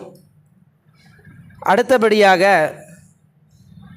ரமதான் மாதத்தில் அதிகமாக நாம் திக்ர் செய்வோம் என்ற தலைப்பின் கீழே 4வது ஜும்ராவை சேர்ந்த சாஜித் அல் அத்தாய் அவர்களை அழைக்கிறேன். அலைக்கும் வரஹ்மத்துல்லாஹி வபரகாத்துஹு. ரப்பி ஷ்ரஹ் லி ஸத்ரி வ யஸ்ஸிர் லி அம்ரி வஹ்லுல் உக்ததம் மின் லிசானி யஃப்கஹு கௌலி வஹதி கல்பி பிஹக்கி ஸையிதினா முஹம்மது முஸ்தஃபா நபி ஸல்லல்லாஹு அலைஹி வஸல்லம். நஹ்மதுஹு நுஸல்லி அலா ரசூலில் கரீம் வ அலா ஆலிஹி வ அஸ்ஹாபிஹி வ அத்பாஇ ஹமலாத்தித் தீனி கௌமி. அம்மா பஅத் ஃபகத் क़ால அல்லாஹு தஆலா ஃபில் குர்ஆனில் அலீம் வல் ஃபுர்கானில் மஜீத் பஅத அஊது பில்லாஹி மினஷ் ஷைத்தானிர் ரஜீம் பிஸ்மில்லாஹிர் ரஹ்மானிர் ரஹீம். உதுகுருல்லாஹு திக்ரன் கஸீரா. ஸதகல்லாஹுல் அலில் அலீம். வகால நபீனா முஹம்மது முஸ்தஃபா நபி ஸல்லல்லாஹு அலைஹி வஸல்லம் தாகிருனல்லாஹு கஸீரன் தாகிராத் அவ் கமா கால அலைஹி ஸலாத்து வஸலாம். புகழும் புகழ்ச்சியும் நம்மை படைத்து பரிபாலித்து கொண்டிருக்கின்ற வல்ல ரஹ்மான் அவன் ஒருவனுக்கு மட்டுமே உரித்தாகட்டுமாக.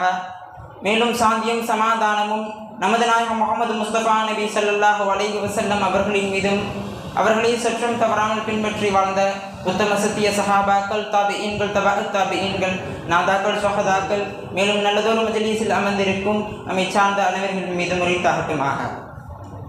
அல்லாஹ்வின் அளப்பெரும் கிருபையினால் இந்த ஷஅபான் மாதத்தில் பரக்கத் செய்து வரக்கூடிய ரமலானை அடையக்கூடிய தௌஃபீக்கை வல்ல ரஹ்மான் உங்களுக்கும் எனக்கும் தந்தரில் முடிவானாக. அப்படிப்பட்ட அந்த ரமலானுடைய காலங்களில் நாம் பல்வேறு விதமான அமல்களை செய்து கொண்டிருக்கின்றோம். குறிப்பாக சொல்ல வேண்டும் என்று சொன்னால் குர்ஆன் ஓதுகின்றோம், தொழுகைகளில் ஈடுபடுகின்றோம், சதக்காக்கள் செய்கின்றோம். ஆனால் நம் அவர்களில் மிகவும் குறைவாக இருக்கக்கூடிய ஒரு அமல் என்று சொல்கின்ற பொழுது இந்த திக்ர் என்பது நம் அவர்களில் மிகவும் குறைவாக இருந்து கொண்டிருக்கிறது. அல்லாஹ் தஆலா தன் திருமறான் குர்ஆனிலே கூறி காட்டுகின்ற பொழுது உதுகுருல்லாஹு திக்ரன் கசீரா, அல்லாஹ் மீது அதிகம் திக்ர் செய்யுங்கள் என்பதாக கூறியிருக்கின்றான். இந்த அதிகம் திக்ர் செய்வது என்பது எண்ணிக்கையில் ஒரு பக்கம் இருந்தாலும் இமாம் பெருமக்கள் சொல்லி காட்டுகின்ற பொழுது இரவாக இருந்தாலும் சரி, பகலாக இருந்தாலும் சரி, பயணத்தில் இருந்தாலும் சரி, உள்ளூரில் இருந்தாலும் சரி, நோய்வாய்ப்பட்டிருந்தாலும் சரி, உடல் சுகமாக இருந்தாலும் சரி, சத்தமாகவோ மெதுவாகவோ எல்லா நிலைகளிலும் எல்லா இடங்களிலும் அல்லாஹ்வை திக்ர் செய்ய வேண்டும். இதை தான் அதிகமாக திக்ர் செய்வது என்பதாக சொல்லி காட்டுகின்றார்கள். பொதுவாக நாம் இன்று வரைக்கும் எண்ணிக்கொண்டிருப்போம் அதிகம் திக்ர் செய்வது என்பது எண்ணிக்கையில். ஆனால் அந்த எண்ணிக்கை என்பது நாம் எளிதாக செய்துவிடலாம். ஆனால் இந்த அதிகம் திக்ர் செய்வது என்பது இமாம் பெருமக்கள் சொன்னது போல் எல்லா இடங்களிலும் எல்லா நிலைகளிலும் செய்வது என்பது மிகவும் கடினமான ஒரு விஷயம். நமது நாயகம் முஹம்மது நபி ஸல்லல்லாஹு அலைஹி வஸல்லம் அவர்கள் யௌமஇதின் துஹத்திஸு அஹ்பாரஹா, அந்த நாளில் பூமி தன் செய்திகளை அறிவிக்கும் என்பதாக சொல்லிய பிறகு சஹாபாக்களை பார்த்து கேட்டார்களாம், பூமி தன் செய்திகளை அறிவிக்கும், அது என்னவென்று உங்களுக்கு தெரியுமா என்பதாக நபி ஸல்லல்லாஹு அலைஹி வஸல்லம் அவர்கள் சஹாபாக்களை பார்த்து கேட்டார்களாம். அப்பொழுது சஹாபாக்கள் தெரியவில்லை யார சொல்லலாம் என்பதாக சொன்ன பிறகு நபி ஸல்லல்லாஹு அலைஹி வஸல்லம் அவர் கூறினார்களாம், இந்த உலகத்தில் வாழக்கூடிய ஆண் பெண் அனைவர்களும் செய்யக்கூடிய அது நற்செயலாக இருந்தாலும் சரி, தீமையாக இருந்தாலும் சரி, இந்த மனிதன் இந்த இடத்தில் இந்த செயலை செய்தான் என்பதாக மறுமையில் சாட்சி கூறுமாம். ஆகையால் நீங்கள் எல்லா இடங்களிலும் திக்ர் செய்யுங்கள், அது உங்களுக்கு சாட்சியாக அமையும் என்பதாக சொல்லியிருக்கின்றார்கள். இந்த ஹதீஸின் வாயிலாக நாம் தெரிந்து கொள்ள வேண்டிய விஷயம் என்னவென்றால், நாம் எல்லா இடங்களிலும் எல்லா நிலைகளிலும் திக்ர் செய்ய வேண்டும். இது போன்ற மஜ்லிஸ்கள் என்பது நம்மால் எல்லா இடங்களுக்கும் சென்று பார்க்க முடியும் என்றால் கொஞ்சம் கடினமான விஷயம்தான். அதே போன்று எல்லா நிலைகளிலும் குர்ஆன் ஓதுவது என்பது நம்மால் சாத்தியப்பட முடியாத ஒரு விஷயம். ஆனால் இந்த திக்ர் என்பது எல்லா இடங்களிலும் நம்மால் செய்யக்கூடிய ஒரு விஷயம். அதே போன்று பிறர் பார்க்கின்றார்கள் என்பதற்காக நாம் எந்த ஒரு செயலையும் செய்யக்கூடாது. சூஃபியாக்கள் ஒருவரான குலைப் இப்னு இயல் ரஹ்மத்துல்லாஹி அவர்கள் கூறுகின்ற பொழுது, பிறர் பார்க்கின்றார்கள் என்பதற்காக ஒரு நற்செயலை விடுவது என்பது முகஸ்துதி எனவும், பிறர் பார்க்கின்றார்கள் என்பதற்காக ஒரு செயலை செய்வது நற்செயலை செய்வது என்பது ஷிர்க் எனவும் சொல்கின்றார்கள். ஆகையால் நாம் திக்ர்களை அதிகப்படுத்தி விட்டோம் என்று சொன்னால்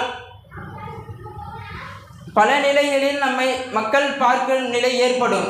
அதனால் நாம் திக்ர்களை குறைத்து விடவும் கூடாது, அந்த திக்ர்களை பிறர் பார்க்கின்றார்கள் என்பதற்காக அதிகப்படுத்தி விடவும் கூடாது. நம்முடைய செயலை நாம் மாட்டுக்கு நாம் செய்து கொண்டு இருக்க வேண்டும். திக்ர் என்பதாக சொல்கின்றீர்கள், அதை எந்த திக்ர் செய்வது என்பதாக உங்கள் மனதில் கேள்விகள் ஏற்படும். அல்லாஹ் தஆலா இந்த மனித வர்க்கத்திற்கு பல்வேறு விதமான நேமத்துகளை தந்திருக்கின்றான். குறிப்பாக சொல்ல வேண்டும் என்று சொன்னால், நம் கண் பார்வையை தந்திருக்கிறான். அது அல்லாஹ் தந்த ஒரு நியாமத், அதற்கு நாம் சுக்ர் செய்ய வேண்டும். நாம் நடக்கின்ற போது அந்த நடக்கின்ற வலிமை என்பது அல்லாஹ் தஆலா புறத்திலிருந்து வந்தது, அது அல்லாஹ் கொடுத்த நியாமத், அதற்கு நாம் சுக்ர் செய்ய வேண்டும்.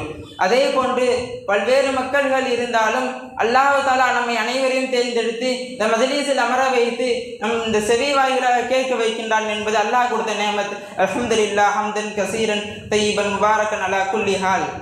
இதே போன்று எல்லா இடங்களிலும் நாம் எல்லா நிலைகளிலும் நாம் திக்ர் என்பது வளமையாக செய்து கொண்டே இருக்க வேண்டும்.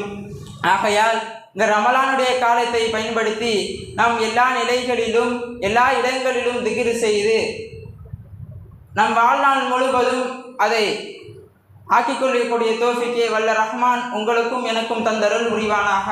வாஹிரு தஅவானா அல்ஹம்துலில்லாஹி ரப்பில் ஆலமீன். அஸ்ஸலாமு அலைக்கும் வரஹ்மத்துல்லாஹி வபரகாத்துஹு.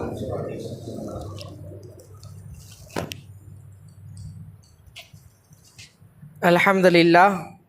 திக்ர் செய்வோம் என்ற தலைப்பின் கீழ் ரமலானில் நாம் எப்படி செய்ய வேண்டும் என்பதை தத்ரூபமாக நம்மிடத்தில் எடுத்து சொல்லியிருக்கிறார்கள். அடுத்தபடியாக ரமலான் மாதத்தில் இஅ்திகாஃப் நாம் இருப்போம், இஅ்திகாஃபினுடைய சிறப்புகள் என்ற தலைப்பின் கீழே 4வது ஜும்ராவை சேர்ந்த நமது கல்லூரி மாணவர் தௌஃபீக் அல் அத்தாய் அவர்களை அழைக்கிறேன். السلام عليكم ورحمة الله وبركاته. وعليكم السلام ورحمة الله وبركاته. إن الحمد لله نحمده ونصلي على رسوله الكريم. أما بعد فقد قال الله تعالى في محكم التنزيل بعد أعوذ بالله من الشيطان الرجيم بفضل بسم الله الرحمن الرحيم ولا تباشرهن وأنتم عاكفون في المساجد. صدق الله العلي العظيم. وقال نبينا محمد صلى الله عليه وسلم إنما الأعمال بالنيات. صدق رسول نبي الكريم. உலகை படைத்து பரிபாலிக்கின்ற அந்த அல்லாஹ்விற்கு எல்லா புகழும் உரித்தாகட்டுமாக. அவனுடைய அன்பும் அருளும் எம்பெருமானா சர்தார ஆலம் ஸல்லல்லாஹு அலைஹி வஸல்லம் அன்னவர்கள் மீதும் அவர்களை அப்படியே பின்பற்றி வாழ்ந்து மறைந்து மறையாமல் இன்று வரை நம்முடைய உள்ளங்களில் நிலைத்திருக்கின்ற உத்தம சத்திய சஹாபாக்கள், தாபியீன்கள், தாபியீன்கள், நாம் நம்மை சார்ந்த அத்தனை நபர்கள் மீதும் அல்லாஹ்வினுடைய அன்பும் அருளும் என்றென்றும் குன்றாமல் நின்று நிலவட்டுமாக. ஆமீன். எனக்கு முன்னே பேசி சென்ற அனைத்து நபர்களும் ரமலானுடைய காலத்தில் என்னெல்லாம் செய்ய வேண்டும், அதை எப்படி செய்ய வேண்டும், குர்ஆன் எப்படி ஓத வேண்டும், அதை யார் யாரெல்லாம் ஓதினார்கள் என்று சிறந்த முறையில் எடுத்துச் சொன்னார்கள். அதைத் தொடர்ந்து ரமலான் மாதத்தில் இஅ்திகாஃப் இருப்போம் என்று தலைப்பின் கீழ் உங்களிடத்தில் சில விஷயங்களை மட்டும் சொல்லுறேன். ஆரம்பத்தில் நம்ம எதற்காக இஅ்திகாஃப் இருக்கின்றோம் ஒரு கேள்வி எழலாம். ஆரம்ப காலகட்டத்தில் பெருமானார் ஸல்லல்லாஹு அலைஹி வஸல்லம் செய்த ஒரு செயல் புகாரி ஷரீஃபில் பதிவு செய்யப்படுது. பெருமானார் ஸல்லல்லாஹு அலைஹி வஸல்லம் அவர்கள் லைலத்துல் கத்ரை கண்டுபிடிப்பதற்காக இஅ்திகாஃப் இருந்தார்கள்.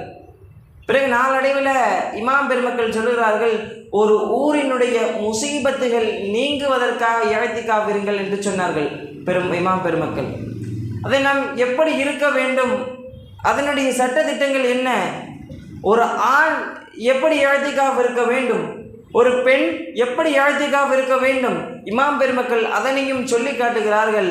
இமாம் பெருமக்கள் சொல்கிறார்கள், இஅ்திகாஃப் என்பது ஒரு 3 படித்தரமாக பிரித்து காட்டுகிறார்கள். வாஜிபு, முதலாவதாக வாஜிபு, இரண்டாவதாக சுன்னத்தே முஅக்கதா, அப்படி இல்லைன்னா சுன்னத்தே கிஃபாயா, மூன்றாவதாக முஸ்தஹப். இந்த முதல் 2 இருக்குது பார்த்தீங்களா, வாஜிபும் சுன்னத்தே முஅக்கதா, இந்த 2க்கும் நோன்பு கம்பல்சரி, கண்டிப்பாக நோன்பு இருக்கணும். அது என்ன வாஜிபான இஅ்திகாஃப்? நம்முடைய வீட்டு பெண்களெல்லாம் ஒரு வழக்கம் உண்டு. துவா கேட்கும்போது, யா அல்லாஹ் எனக்கு குழந்தை பாக்கியமே இல்லை, எனக்கு குழந்தை பாக்கியம் தந்தேன்னா நான் இத்தனை நோன்பு வைக்கிறேன், நான் இத்தனை பேருக்கு சாப்பாடு கொடுக்குறேன், இப்படிலாம் நியத்து வைப்பாங்களே. இப்படி யாரும் நியத்து வைத்திருந்தால், யா அல்லாஹ் எனக்கு இதை நிறைவேற்றி கொடுத்துட்டேன்னா நான் இத்தனை நாள் இஅ்திகாஃப் இருக்கிறேன் அப்படின்னு யாருனால் நியத்து வச்சுருந்தாங்கன்னா அவங்கள மேலே அந்த இஅ்திகாஃப் என்பது வாஜிபு. இரண்டாவதாக இந்த வாஜிப், அதுக்கு நோன்பு கம்பல்சரி. இரண்டாவதாக சுன்னத்தே முஅக்கதா, அப்படி இல்லைன்னா சுன்னத்தே கிஃபாயா. இது எப்போ இருக்கணும்னா இந்த ரமலானினுடைய இறுதி 10, இந்த ரமலானினுடைய இறுதி 10 இருக்கணும் அப்படின்னு இமாம் பெருமக்கள் சொல்லி காட்டுறார்கள். இதற்கு நோன்பு கம்பல்சரி. இது எப்படி இருக்குன்னா ரமலான் இறுதி 10 தான்.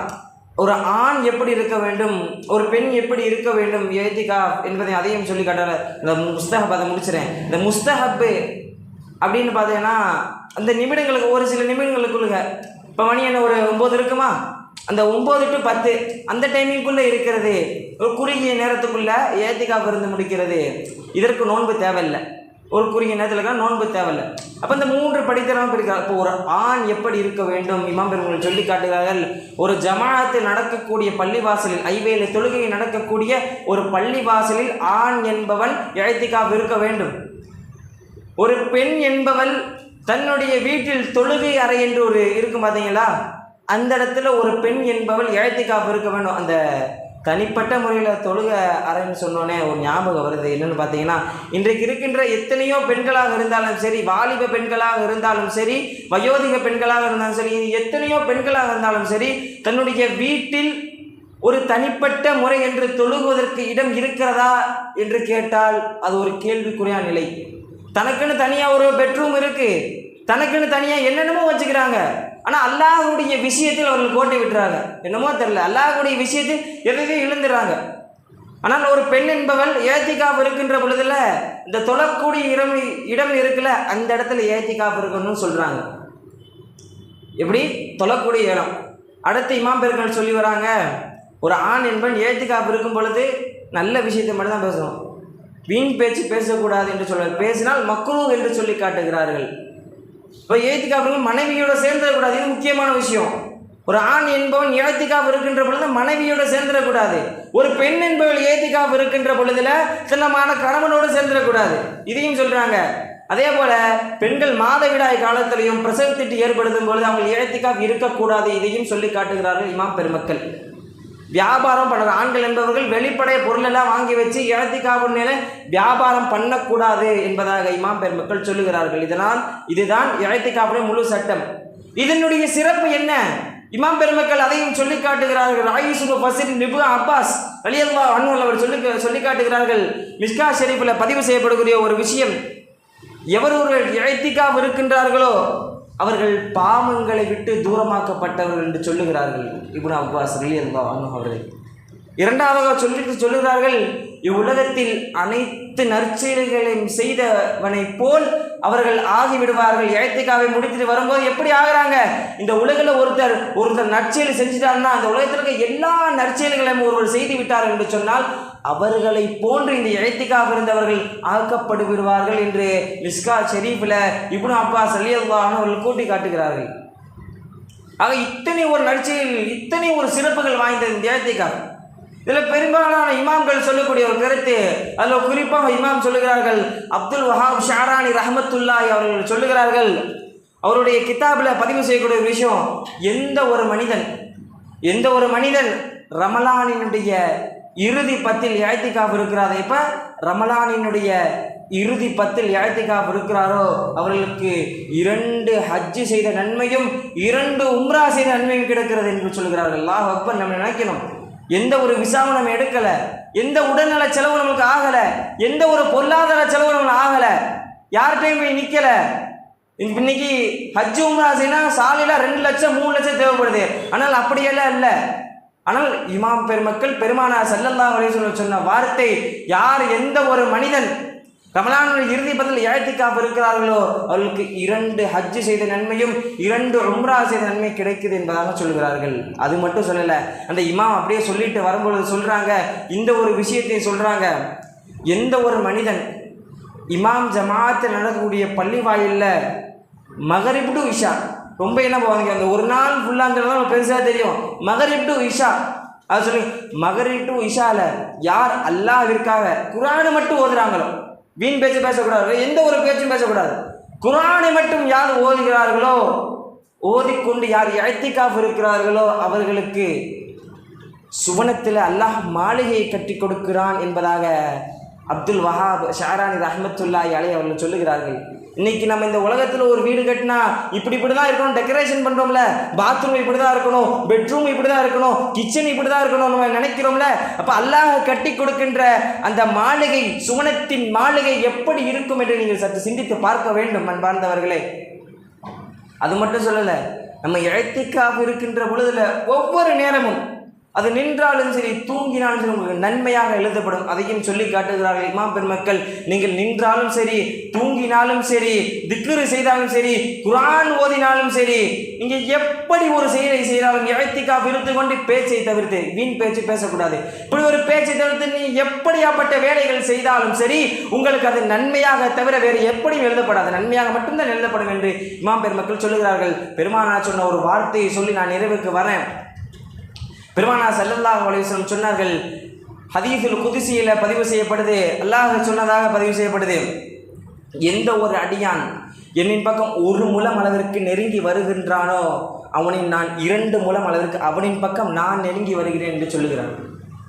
மறுபடியும் இவன் சொல்றாய், எந்த ஒரு மனிதன் என்னின் பக்கம் நடந்து வருகின்றானோ அவனின் பக்கம் நான் ஓடி வருகிறேன் என்று அல்லாஹ் சொன்னதாக பெருமானார் ஸல்லல்லாஹு அலைஹி வஸல்லம் சொல்லுகிறார்கள். இப்போ நினைக்கணும், அல்லாஹ்விற்காக உங்கள் நேரத்தை ஒப்படையுங்கள், அல்லாஹ்விற்காக உங்கள் நேரங்களை செலவு செய்யுங்கள்.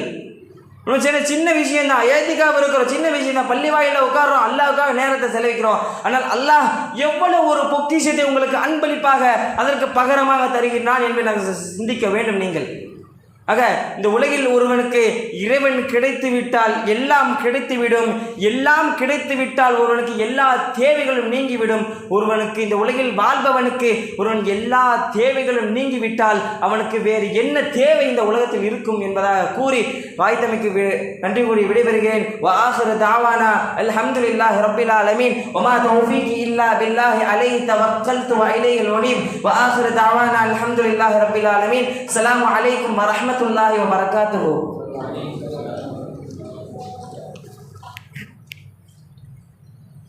அஸ்ஸலாமு அலைக்கும் வரஹ்மத்துல்லாஹி வபரகாத்துஹு. அல்ஹம்துலில்லாஹ். இஅ்திகாஃப் சம்பந்தமான விஷயங்களை பேசியிருக்கிறார்கள். அடுத்தபடியாக நமக்கு முன்பு ரமதானில் அதிகமாக சதக்காக்களை நாம் கொடுப்போம் என்ற தலைப்பின் கீழே நமது கல்லூரி மாணவர் ஆஷிக் அல் அத்தாயி அவர்களை அழைக்கிறேன். அஸ்ஸலாமு அலைக்கும் வரஹ்மத்துல்லாஹி வபரகாத்துஹு.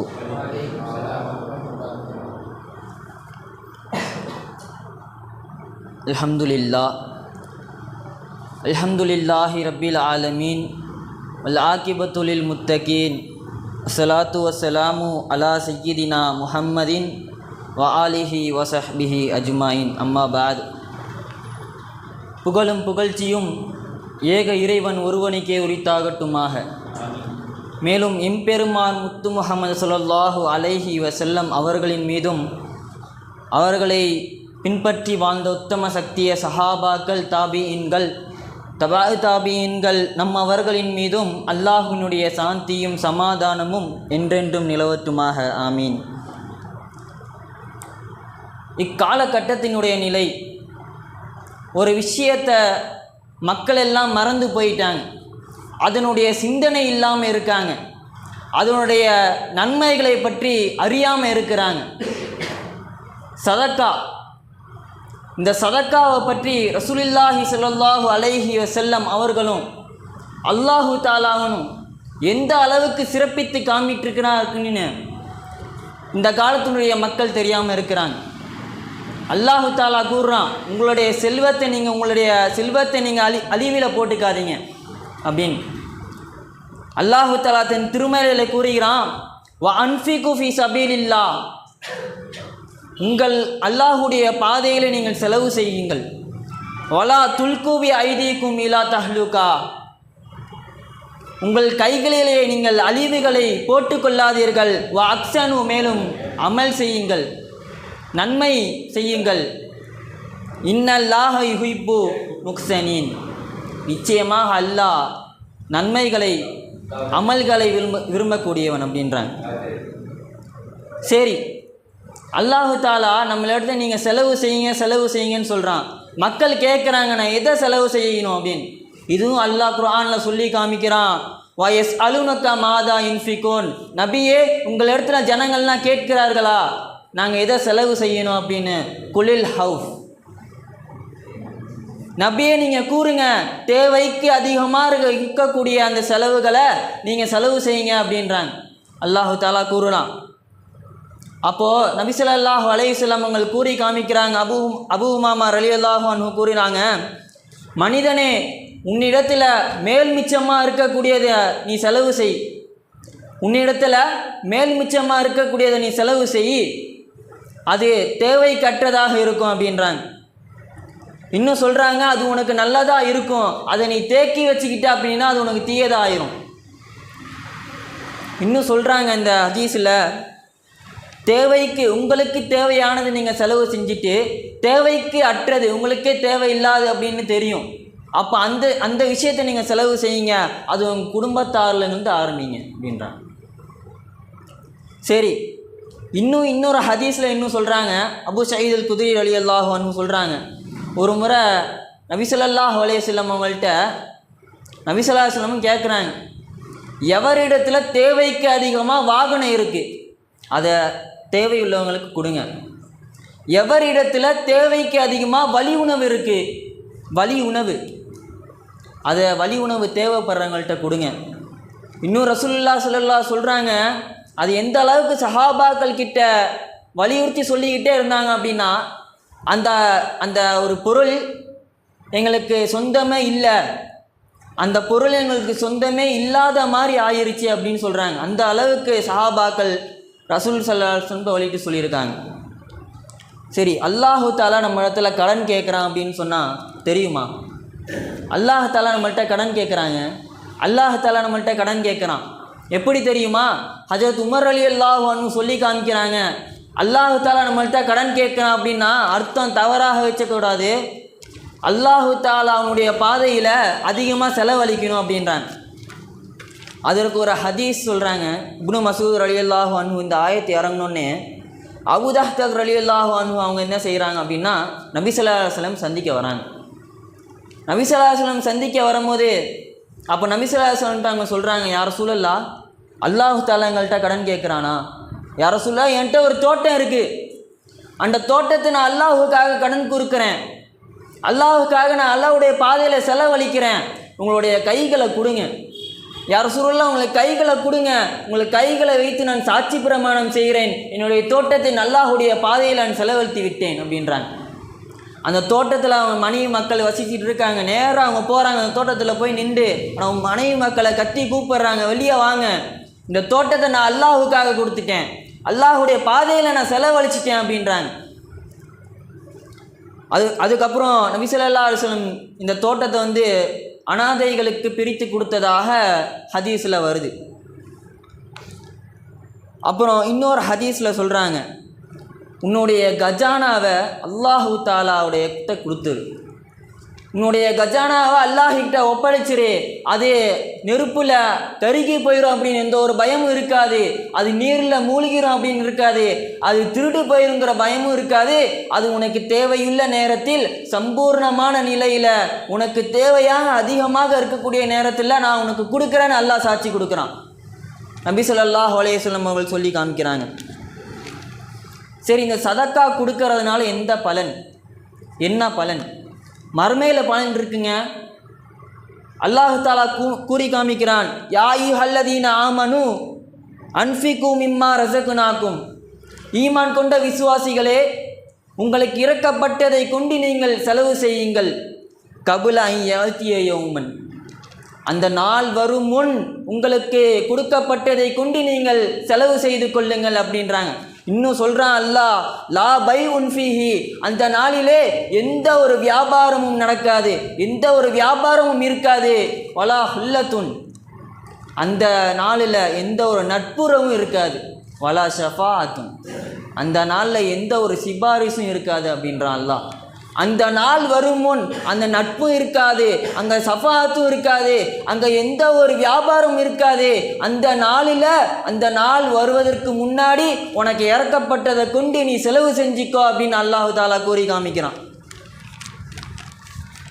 இன்னும் அல்லாஹு தாலா தன் திருமறையிலே கூறுகிறான், கூறிவிட்டு அதுக்கு சரகுலாம் எழுதுகிறாங்க.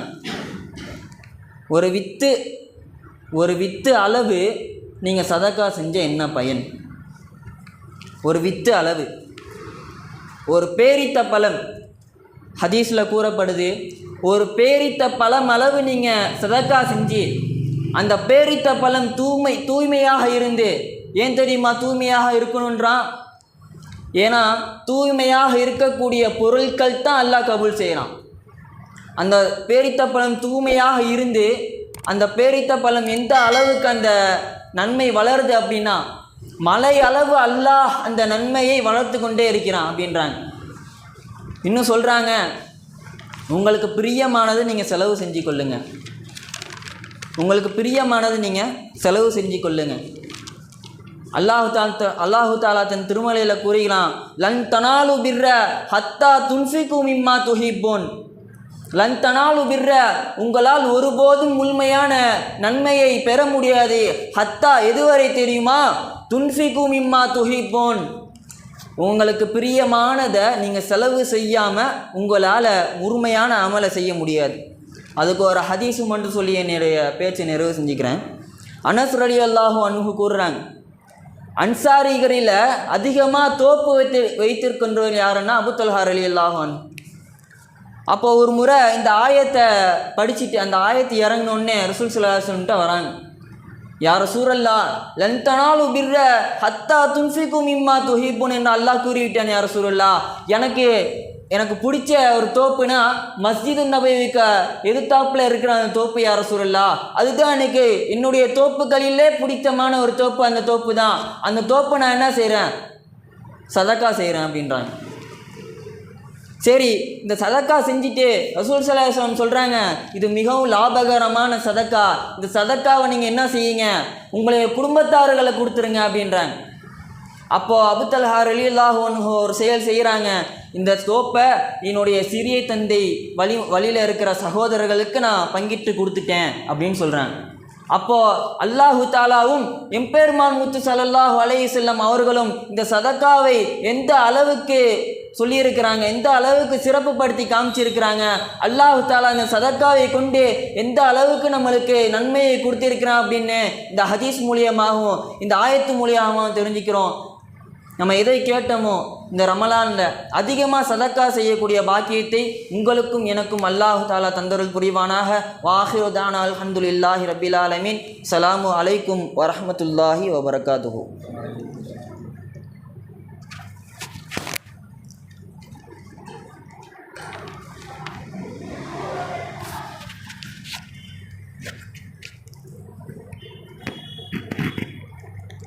அஸ்ஸலாமு அலைக்கும் வரஹ்மத்துல்லாஹி வபரகாத்துஹு.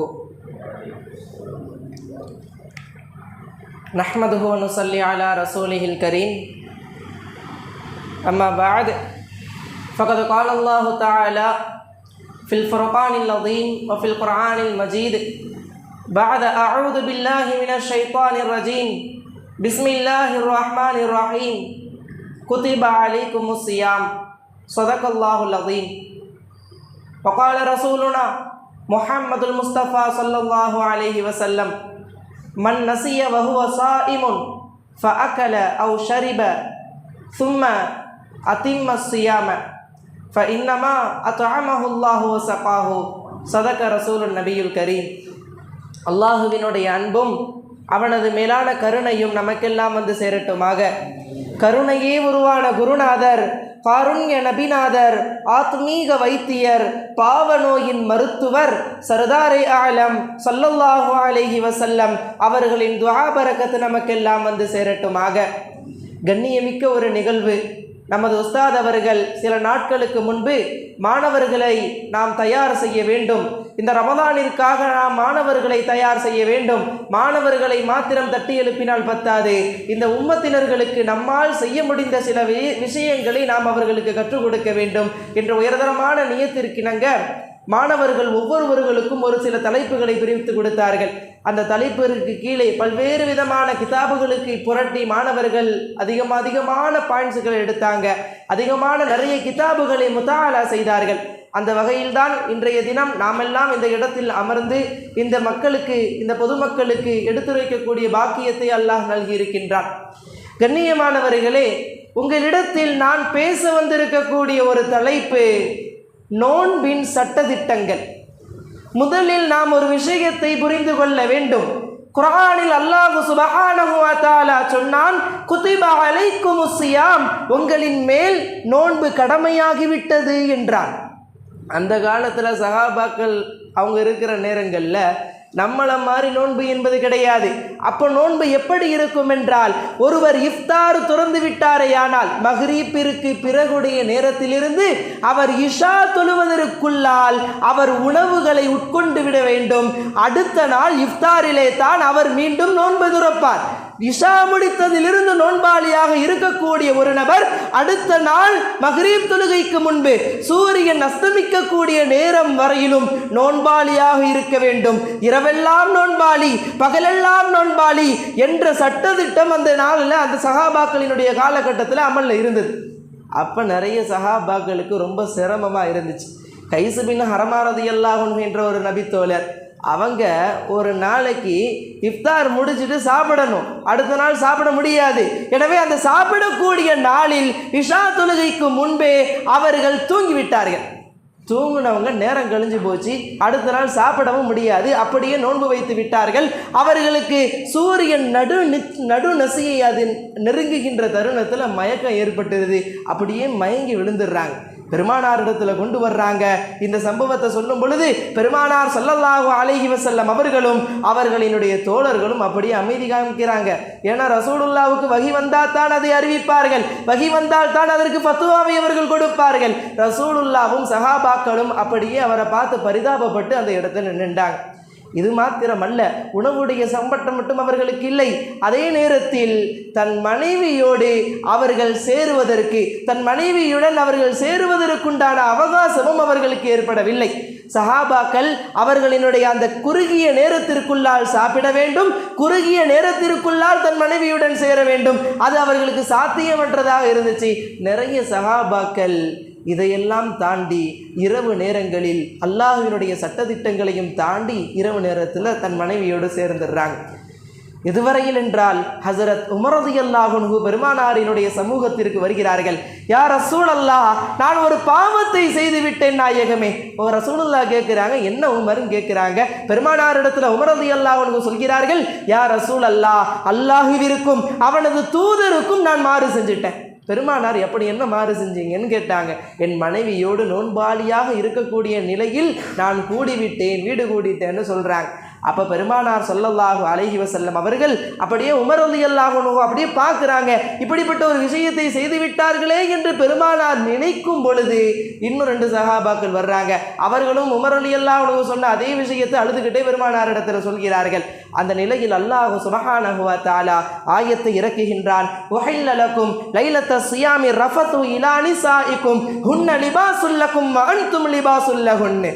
நோன்பாளியாக இருக்கக்கூடிய இரவிலே நீங்கள் உங்கள் மனைவிமார்களோடு நீங்கள் சேர்ந்தீர்கள் அல்லவா, அதை அல்லாஹு தஆலா மன்னித்து விட்டான். இன்றைய தினத்திலிருந்து உங்களுக்கு அவன் ஆகுமாக்கி விட்டான். எந்த சட்டத்தை தெரியுமா? நீங்கள் இஃப்தார் செய்ததற்கு பிறகிலிருந்து ஹத்தா யதபய்யன லக்குமுல் ஹைத்துல் அபியது மினல் ஹைத்தில் அஸ்வதி மினல் ஃபஜ்ர் என்ற ஆயத்தை அல்லாஹ் இறக்கினான். ஒரு கருப்பு கயிறு, ஒரு வெள்ளை கயிறு, இந்த 2 கயிறுகளும் தெளிவாக தெரியக்கூடிய நேரம் வரையிலும், நீங்கள் ஃபஜ்ருடைய நேரம் வரையிலும் உங்களுக்கு அவகாசம் கொடுக்கப்பட்டிருக்கிறது. அது வரையிலும் நீங்கள் உண்ணலாம், பருகலாம், உங்கள் மனைவியுடன் நீங்கள் சேர்ந்தும் கொள்ளலாம். உங்களுக்கு அல்லாஹ் ஆகுமாக்கி விட்டான் என்ற சட்டத்தை அந்த இடத்துல அல்லாஹ் தஆலா குர்ஆன்ல பதிவிடுகிறான். உடனே இந்த சட்டம் தெரிஞ்சதற்கு பிறகு உமர் ரலியல்லாஹு அன்ஹுவுக்கு மன்னிப்பு கிடைச்சிருச்சு, மற்ற சஹாபாக்களுக்கும் மன்னிப்பு கிடைச்சிருச்சு. இன்னும் எத்தனையோ சஹாபாக்கள் தங்களினுடைய தேவைகளை நிறைவேற்ற முடியாமல் தத்தளித்த பொழுது அல்லாஹ்வினுடைய இந்த சட்டம் அவர்களுக்கு மிக இலகுவாக இருந்தது. கண்ணியமானவர்களே, அப்படி கொடுக்கப்பட்டது தான் இந்த நோன்பினுடைய அந்த சட்டம். இப்போ நோன்பாளி எப்போ ஒருத்தருக்கு மேலே நமக்கு நோன்பு கடமையாகும் அப்படிங்கிற அந்த சட்டத்திட்டங்கள் நமக்கு தெரியணும். நோன்பு எப்போ ஒருத்தருக்கு மேலே கடமையாகும் என்றால் 4 விதமான தன்மைகள் அவரிடத்தில் வந்துவிட்டது என்றால் அவரின் மேல் நோன்பு கடமையாகிவிடும். அது யாராக இருந்தாலும் சரி. முதலாவது, அவர் முஸ்லீமாக இருக்க வேண்டும். 2வது, அவர் பருவ வயதை எட்டியிருக்க வேண்டும். 3வது, அவர் ஆரோக்கியமானவராக இருக்க வேண்டும். அதே நேரத்தில் அறிவுடையவராக அவர் இருக்க வேண்டும். நோன்பினுடைய சட்டத்திட்டங்களை தெரிந்த அல்லது தெரியக்கூடிய அளவிற்கு அறிவுடையவராக அல்லது மற்ற மக்களை போன்று சாதாரணமாக அறிவுடையவராக இருக்கணும். பைத்தியத்திற்கு மேலே நோன்புங்கிறது கடமையாகாது. 4வது ஒன்று, இதுதான் முக்கியமான ஒரு விஷயம், அவர் இஸ்லாத்தினுடைய நாட்டில் இருக்க வேண்டும். அப்பொழுதுதான் அவருக்கு நோன்பு என்பது கடமையாகும். இஸ்லாம் அல்லாத நாடுகளில் அவர் இருந்தாரேயானால் அவர் நோன்பினுடைய சட்டதிட்டங்களை, வாஜிபுகளை தெரிந்த நபராக இருக்க வேண்டும். இந்த 4 சிஃபத்து யார் இடத்துல குடிகொண்டு விட்டதோ அந்த நபருக்கு நோன்பு என்பது கடமையாகிவிடும். சரி, நோன்பு கடமையான ஒரு நபர் அதை நிறைவேற்றுவது எப்பொழுது அவருக்கு கடமையாக்கப்படும் என்று சொன்னால் 3 விதமான தன்மைகள் அவரிடத்துல இருக்கணும் சொல்றாங்க. முதலாவதாக ஒன்றை சொல்கிறார்கள், அவர் தன்னுடைய சொந்த ஊரில் இருக்கணும், பிரயாணம் செய்யாத நபராக இருக்க வேண்டும் என்கிறார்கள். ஐயகூன முகீமன் ஃபலா யகூன, நோன்பு என்பது கடமையாக்கப்படாது. அலல் முசாஃபிரி, பயணம் செய்யக்கூடிய ஒரு நபரின் மீது நோன்பு என்பது கடமையாக்கப்படாது என்கிறார்கள். 2வதாக சொல்கிறார்கள், ஒரு நபர் அவர் சஹீஹானவராக, ஆரோக்கியமுடையவராக, எந்த விதமான நோய்களுக்குள்ளாக்கப்படாத நபராக அவர் இருக்க வேண்டும்.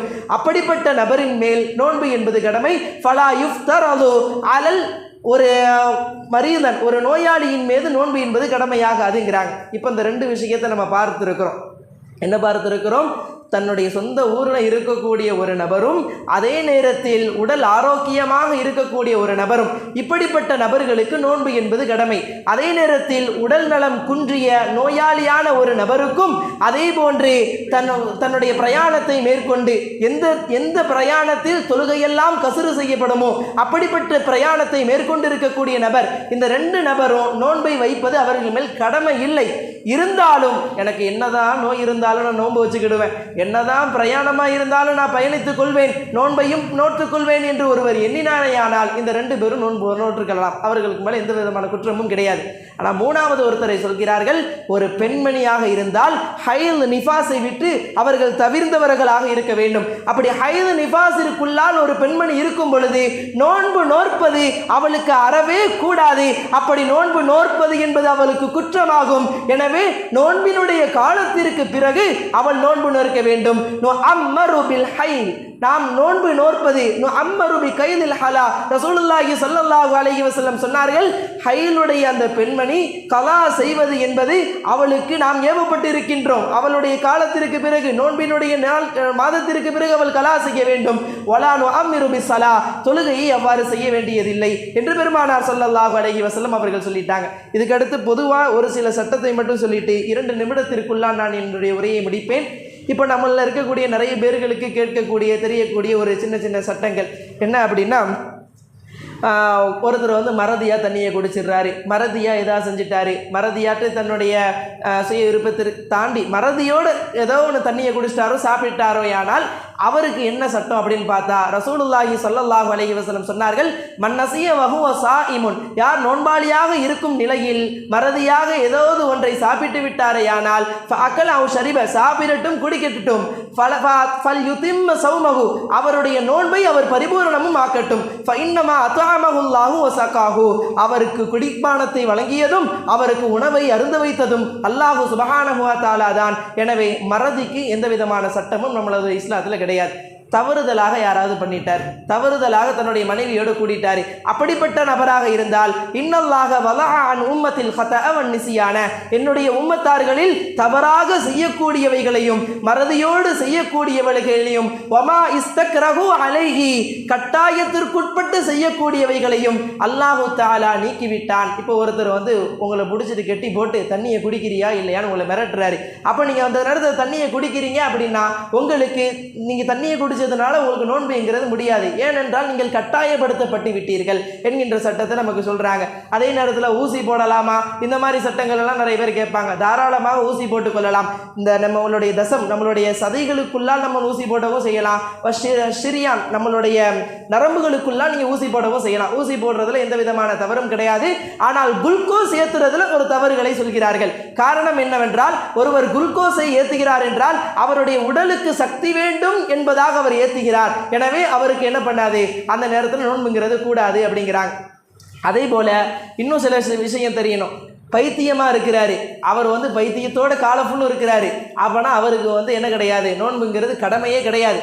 பைத்தியமாக இருக்கக்கூடிய ஒரு நபர் ரமலானினுடைய மாதத்தில் ஏதோ ஒரு நாள் அல்லாஹ் அவர்களுக்கு புண்ணியத்தை கொடுத்து பைத்தியத்திலிருந்து தெளிவு பெற்ற நபராகிவிட்டாரேயானால் அவர் ரமலானினுடைய முழு நோன்பையும் அவர் நோக்க வேண்டும், முழு மாதத்தினுடைய நோன்பையும் அவர் நோக்க வேண்டும். அதே போல மயக்கமாகக்கூடிய ஒரு நபர் ரமலானினுடைய அந்த மாதத்தில் யாராவது ஒருத்தர் மயக்கமாகிட்டாருன்னு வைங்களேன், அப்போ அவர் மயக்கமான அந்த நாளினுடைய நோன்பை அவர் மீண்டும் அவர் கலா செய்ய வேண்டும். இல்லை ரமலானுடைய மாதம் முழுவதுமே அவர் மயக்கத்தில் தான் அப்பப்ப அவர் கோமா ஸ்டேஜில் போயிடுவாரு அப்படிங்கிற மாதிரி இருந்தது என்றால், கோமா ஸ்டேஜ் எல்லாம் முடிஞ்சதுக்கு அப்புறம் அவர் சரியாயிட்டாரு, நல்ல ஆரோக்கியமானவராக ஆகிவிட்டால் அவர் அந்த நோன்பை நோக்க வேண்டும்.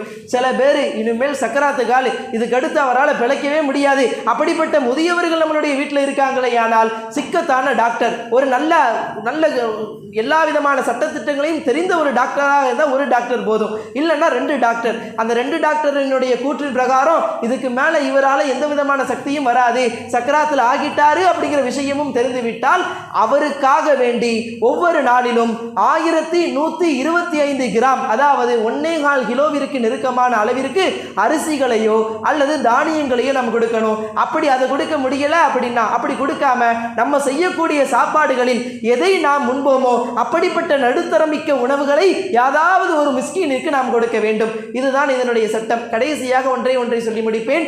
ஒருவர் யாராவது தவறுதலாக ஜிமா செய்து விட்டாரேயானால், தன் மனைவிமார்களோடு ரமலானினுடைய நாளில் கூடிவிட்டாரேயானால், கெத்துக்காக வேண்டி சாப்பாடுகளை சாப்பிட வேண்டும் என்று சாப்பாடை சாப்பிட்டு தன்னுடைய வயிற்றினுடைய இச்சைகளை ஒருவர் பூர்த்தி செய்து கொண்டாரேயானால், கெத்தாக சிகரெட் அடிக்க வேண்டும் என்பதாக சிகரெட் அடித்தாலோ ஹூக்கா அடித்தாலோ இப்படிப்பட்ட நபர்களுக்கு சட்டத்தை எழுதியிருக்கிறார்கள்.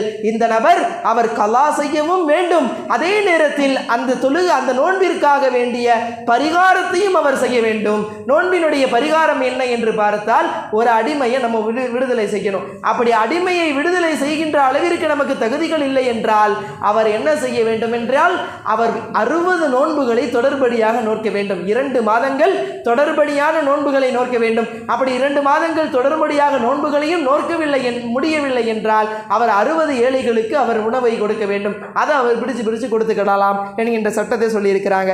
இது தாண்டி வேறு ஏதாவது விதமான சந்தேகங்கள், உங்களுக்கு ஏதாவது விதமான கேள்விகள் இருந்தால் நீங்கள் அதை இந்த மஜ்லிஸிலேயே நீங்கள் கேட்கலாம்.